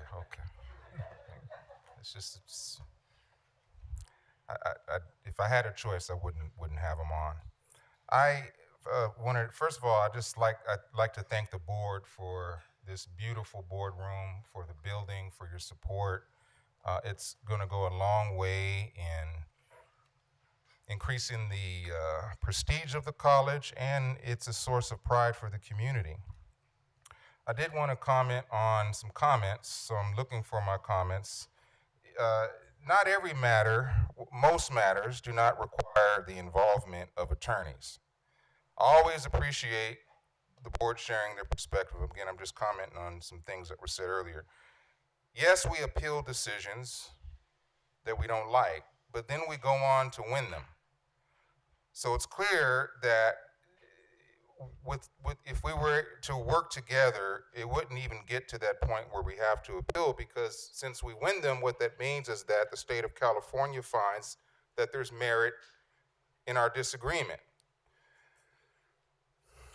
I just wanted to say that. The next thing I want to share is I had a conversation with someone earlier today, and she was asked the question by a judge in private. Why would you want to go back to AVC when they don't want you? That's what the judge said to her. She gave a response which I won't repeat because that's private for her. I shared with her what I would have said to that question. I would have said, first of all, those who don't want me are visitors. They're the visitors. Administrators who contributed to violating her rights where she's in the situation she is, you're a guest in our home, my home. I've been here 13 years. I've walked in my lab and looked out at those gorgeous Tehachapi Mountains during some of the most difficult times of my life, trying to save my marriage, wondering if how my daughter's going to be affected. I'm walking by that window and the students are behind me completing their electromagnetism lab. I have history here. Faculty and employees work here 40 years. This is our home. Administrators may be here 3 years, at best 10 years. So whose home is this? So I was upset because my question was, what do they mean by AVC? They don't mean her colleagues. Her colleagues can't wait for her to come back. They don't mean the students because the students love her. The community loves her. This is her home. And so that's what I would have said to the judge is, my rights were violated at my home. The law was not followed, and I've shared with you the violations, the Title V violations, the Education Code violations, the board policy violations, the collective bargaining agreement violations. She's going to get her day in court, and she's going to win. And when she does, I'm going to have a whole lot more to say and talk about. Antelope Valley College Federation of Classified Employees, Pamela Ford.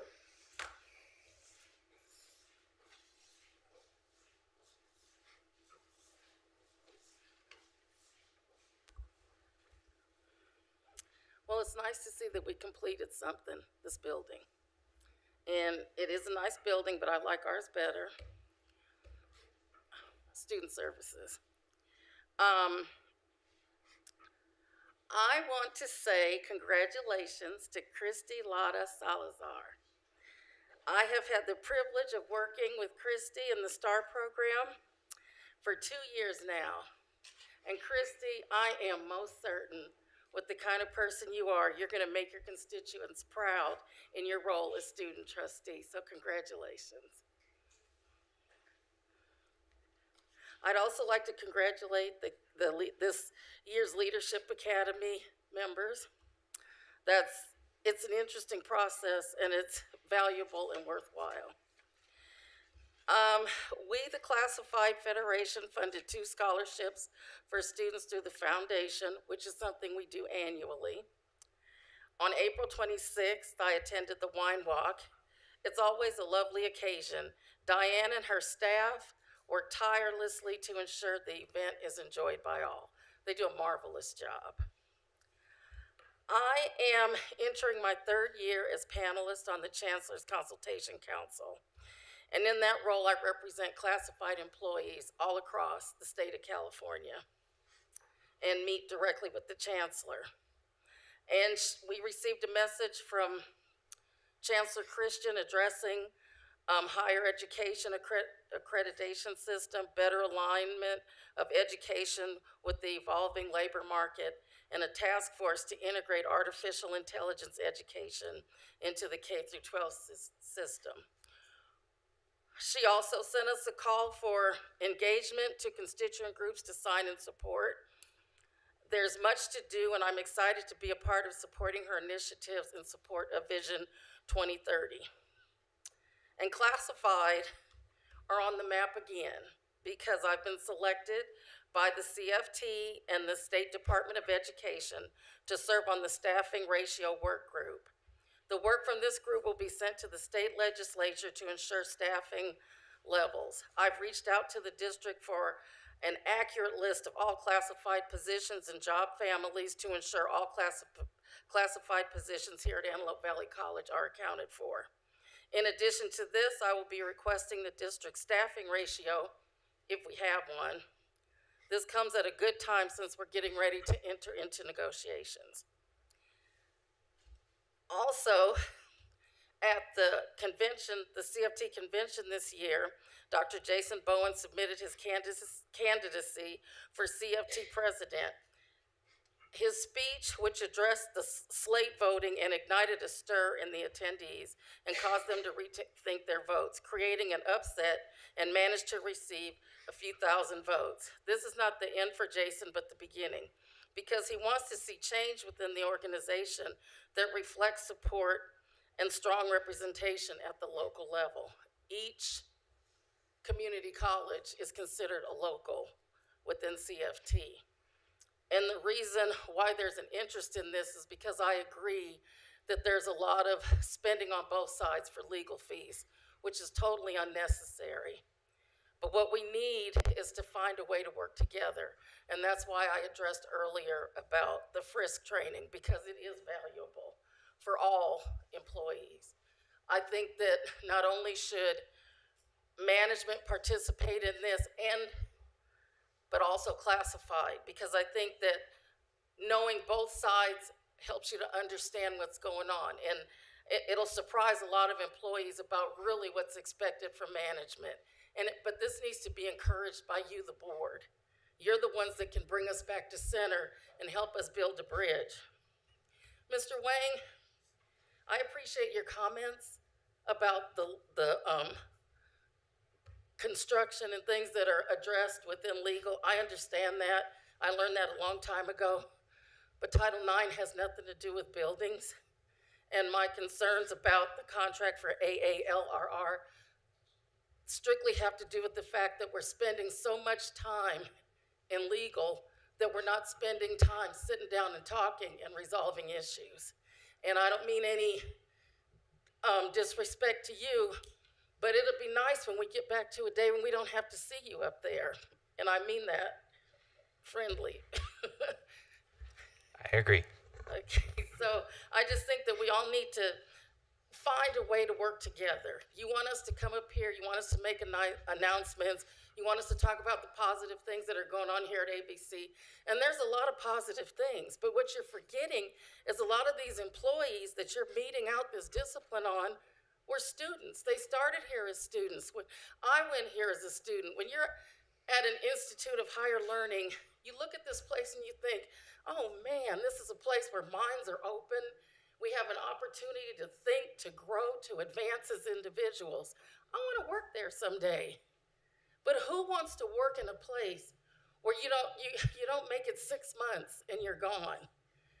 And in the training, it's interesting because that's not how it's supposed to go. There's a whole lot that happens before you ever get to a point where an employee has to face any type of discipline. And Mr. Wang, I hope you train the board and the administrators that that's the case. The only people who are benefiting from these lawsuits are the attorneys, not us. When we sit on those hiring committees, it takes a long time. It's arduous work. So we really need to stop and think about what we're doing. When we hire people, these people are looking to a future, to taking care of their families, to feeding their families, to getting their kids through school. We have a person right now out on leave. She made a mistake. She didn't stop the world, she didn't stop time. But she made a mistake, and she owned that mistake all the way through the process. But her name is coming forward for termination, and that's not necessary. Everybody wants a second chance. Everybody has an opportunity to learn and grow. I think we all need to look at that. And Mr. Wang, I'm telling you, I'm appealing to you. Work with this administration to get them to see how we're supposed to be working together. If the board won't hear me, if administrators won't hear me, maybe you will. Thank you. Financial Management, Supervisory Administrator Employees, Ashley Hawkins.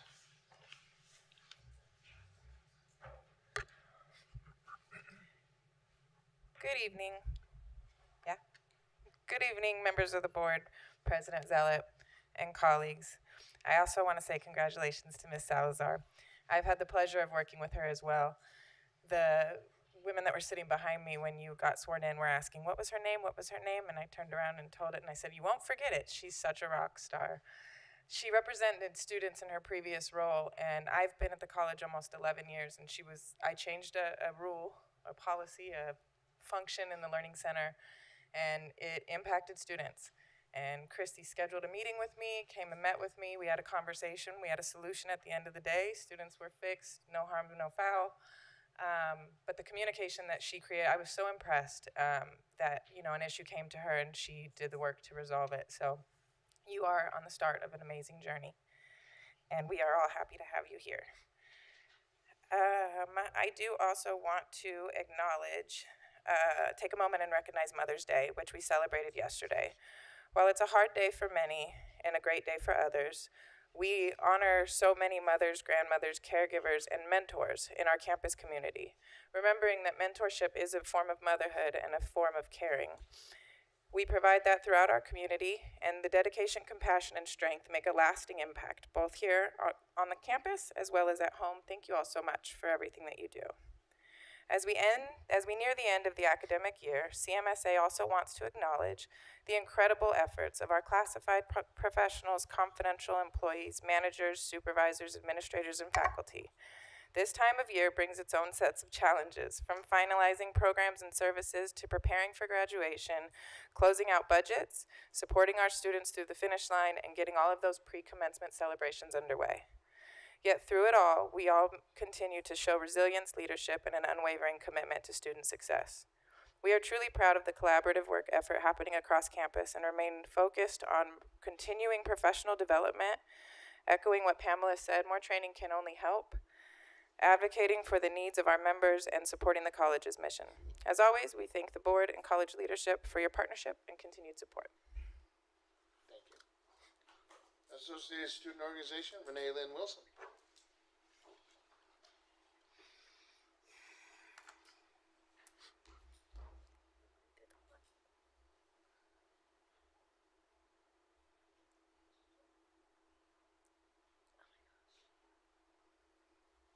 Sorry.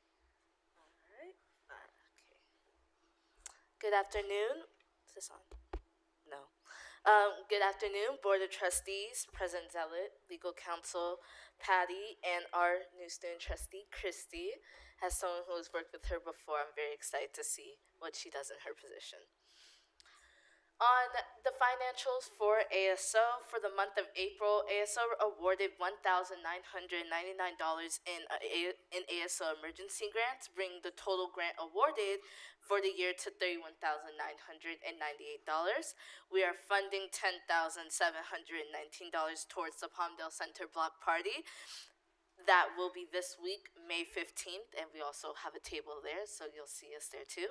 We're also funding volunteer t-shirts for those volunteering in the 2025 commencement ceremony on May 30th. And for some events that were happening in ASO or are coming up, we had our elections that were held April 22nd to the 24th. And we gained 6 new members for the 2025-26 academic year and a new student trustee.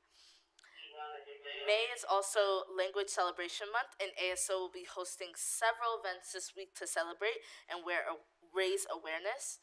I am specifically looking forward to the multilingual language panel that I will myself actually be participating in. It is this Thursday. And yes, we have students and faculty that speak other languages than English, and you are all also invited to this event.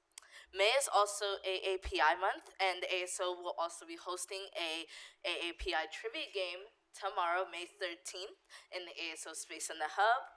And our annual leadership luncheon will be held on May 23rd in the Fine Arts Club, where we will celebrate the active clubs, recognize our current ASO members, and be welcoming the new elected members. As a final thought, as we recognize individuals and teams that made this new building possible today, I also want to highlight and thank the blue-collar workers who physically worked on the building, the ones that worked countless hours under the hot sun and the cold wind, the workers that made the meeting in this building possible. Thank you all. As it is my last board meeting, it's been wonderful to work with everyone in this room, and I am honored to introduce the next person who will be doing these reports, President-elect Destiny Waller.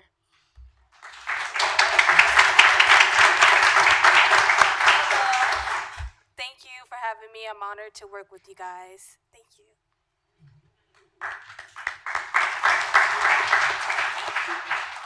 Antelope Valley College Foundation, Diane Knippel. So I've got some good news tonight, and Pamela, thank you for the kind words about the wine walk. We had the most successful wine walk we have ever had. Not as well attended because the weather was kind of messy, but we have netted a little over $38,000, highest ever. So I want to thank my staff, the team, the attendees. We just had a great time. It's always fun to meet new people and see some old good friends as well. And then thank you again for the scholarships. You guys have funded 4 scholarships this year because the market was good. Along with CMSA and classified, we gave over $357,000 in scholarships to the largest number of students ever. And so much so that poor Emily in my office is having to figure out how to fit them all into the meet and greet this coming Friday. So those that don't have donors coming in, we're asking them, just do your video, you don't have to come. So I think we're managing it pretty well. So anyway, just thank you again, trustees, for your support, and to the staff here for all the support. And remember, we had our 2 dogs, Astrid and Astro, the AI robotic dogs at the Wine Walk event. And Denny, who along with 2 other students, wowed the audience a bit. The money that we raised there helped fund those dogs is for faculty grant programs. And so Denny this time says next year maybe we'll have a humanoid instead of just a dog. So we'll see what happens in the application process. Thanks again, really appreciate it. Thank you. And board, that event is Friday morning at 9 o'clock at the Hellenic Center. So we did present 4 scholarships, so if you'd like to show up, I'm sure the students will be happy. Office of Superintendent President, Dr. Zalat. Thank you. I did mention earlier about the award that our Marketing and Public Information Office, along with the digital campaign, was awarded. And Alejandro, is your whole team here? Would you like to introduce everyone? Yeah. Yep, please.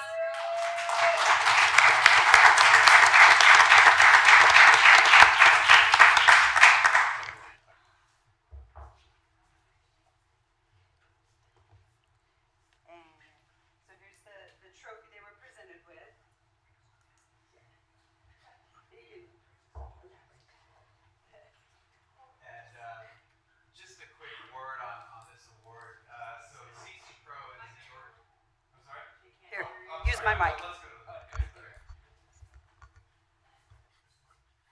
I figured I was loud enough, but so this is a big award. It's a statewide award. CC Pro is the organization for community college public relations professionals, so up and down California.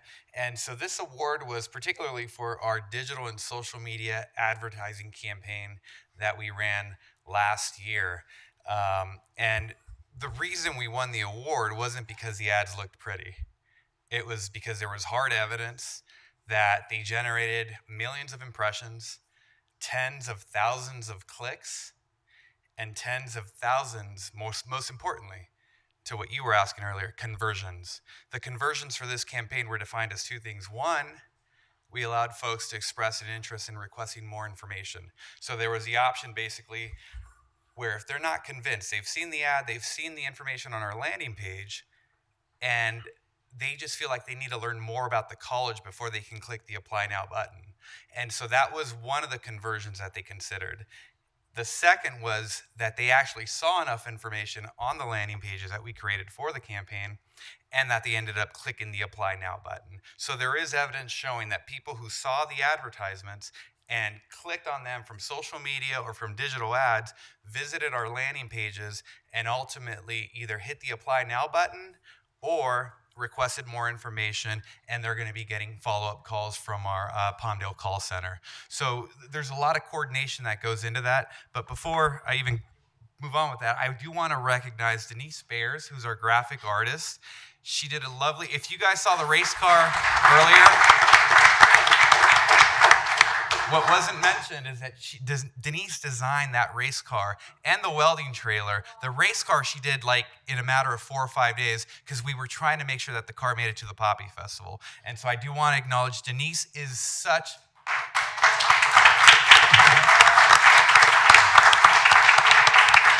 I can't overstate how many impossible projects I've come to Denise with, and she's always willing to take them on. She's not afraid of a hard challenge. So I really appreciate you, Denise. And then I also want to acknowledge Rich Caton, who's our web developer. And so if you like avc.edu, and believe me, we get tens of thousands of unique page visitors every month. And that is the best marketing vehicle that our website can have. And he makes sure that the information is presented in an easy to understand way, easy to navigate. He's quick to respond when a page is broken or something is down. And so I also want to commend Rich for that, for his part of that. Thank you. Thank you all too. Thank you, team. You guys are doing exactly what we need you to do. AVC is no longer the best kept secret in the Antelope Valley, so thank you for that. It really is a joy to be in Cedar Hall celebrating the accomplishment of yet another building in the Measure AV project. I'm sure when the bond was passed in 2016, the next to the last building seemed an eternity away. But here we are, having the first board meeting in the next to the last building of Measure AV. I want to give a shout out, times like these are good for reflection. What ideas were brought forward to inspire the community to invest $350 million in the campus back in 2016? As the physical environment around the college has modernized, what has been modernized about the cultural and intellectual environment of the college to ensure that these community investments are utilized to the fullest? As stewards of the college, we as college employees owe it to our students and the local community members to be as forward-thinking and as unified in our processes and services as the architects were in the designing of these diverse teaching and learning spaces. What a gift we have been given and what an opportunity we have. This month closes the 24-25 academic year, and our graduates will soon participate in commencement. I want to invite you all to the ceremony, for we have much to celebrate. We have over 900 students registered for graduation, and I am told that the weather will be perfect and no wind. So, in the last few weeks leading up to the close of the semester, we have opportunities to make lasting difference in the lives of our students and our community. Let's make sure to offer encouragement to all we encounter. Let's make sure to practice empathy as we work together to get these students across the finish line. I want to share a quote from the late Pope Francis that inspires me to continue our pursuit of service. Rivers do not drink their own water. Trees do not eat their own fruit. The sun does not shine on itself, and flowers do not spread their fragrance for themselves. Living for others is a rule of nature. We are all born to help each other, no matter how difficult it is. Life is good when you're happy, but it's much better when others are happy because of you. Let's finish strong and leave each person better than when we met them. Thank you. Thank you. Board member comments. Ms. Salazar. I just want to thank everyone for the really nice comments. Thank you. Thank you. Mr. Reeves. I want to welcome Christy. Welcome to the board, Christy. I want to thank the ASO presidents, past and present, for your work. Thank you, Leadership Academy, for the incredible presentation and all you do.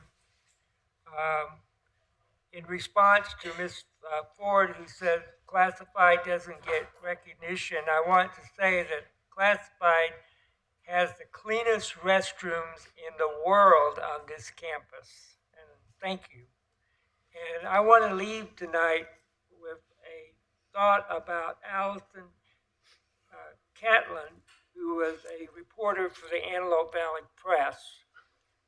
She and Julie was a dynamic duo of the Antelope Valley Press. Sadly, Allison passed away, but I had the honor of working with her when she covered the hospital board. I was on the board and also as a speaker periodically. She was a great reporter, and I miss her dearly. Thank you. Thank you. Ms. Gaines? Good evening, everyone. I want to just say thank you to the architects who designed this beautiful building, our construction company, and our project management, and everyone here at Antelope Valley Community College who played a significant role and put in a lot of arduous hours to see this to fruition tonight. I remember back in 2016, and we weren't sure if the community would support us on this bond, and they overwhelmingly supported us. And this building is a building that will be here for many, many, many decades to come. And so I just want to say thank you to everyone who was responsible for that. Christy, welcome. I know that Anthony is graduating and moving on, and so welcome to the board. I'm sure you're going to do an amazing job.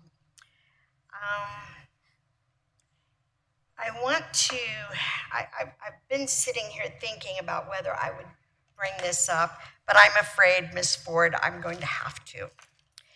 In March, the board, all 5 board members, made a decision unanimously to move a single action item from March to April. And I was that board member who requested Mr. Adams, may I move, Mr. Adams, I request on behalf of the board to move action item, I don't remember the number, from March to April, 1 month later.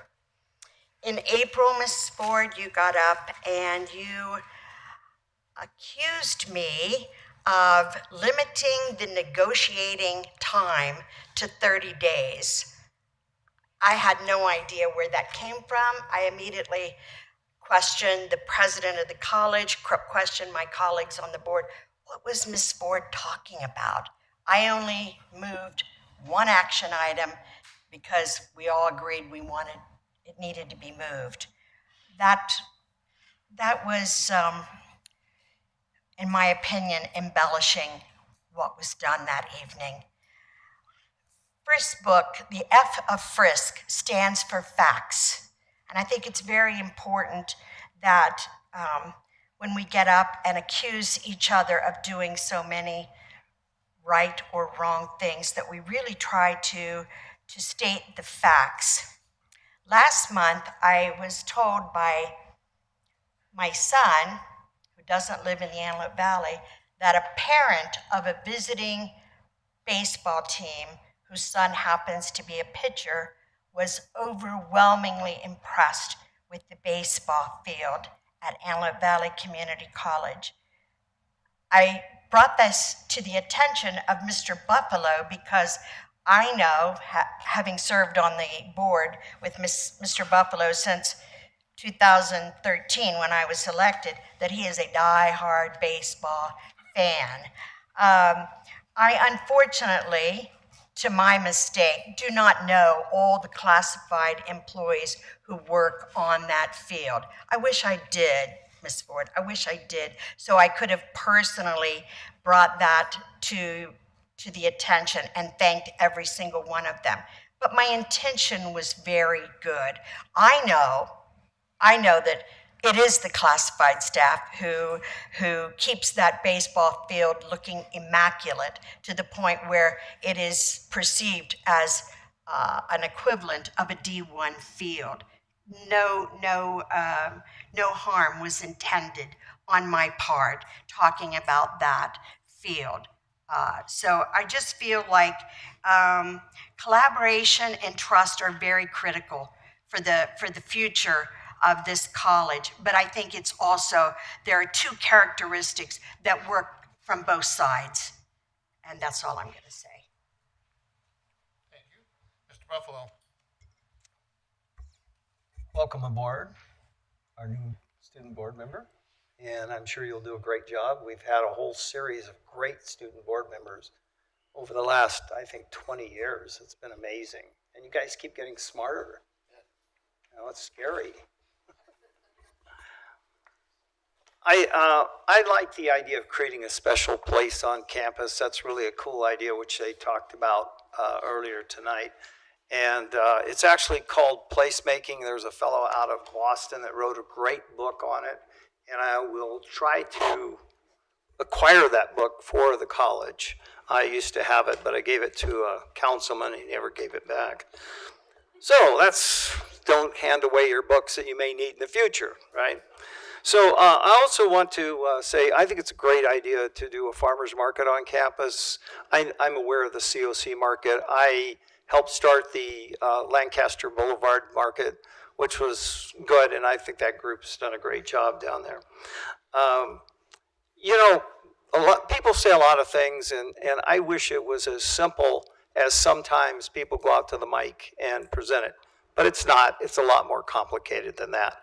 And that's unfortunately. We do realize we live in California, and California is not perfect because, by God, we can't find billions of dollars in homeless money, and we can't find money that we need in education.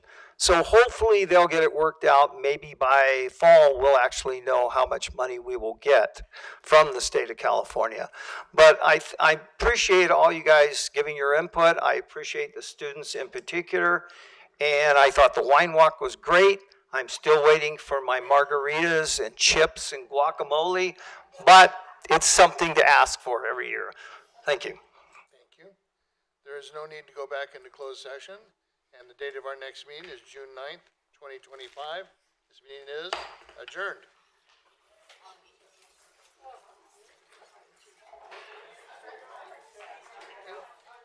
Oh, thanks. I have to tell you, there is zombie books on my Kindle, and I always read it when I'm on the plane. So every time I travel, I just feel like I'm traveling. I'm reading.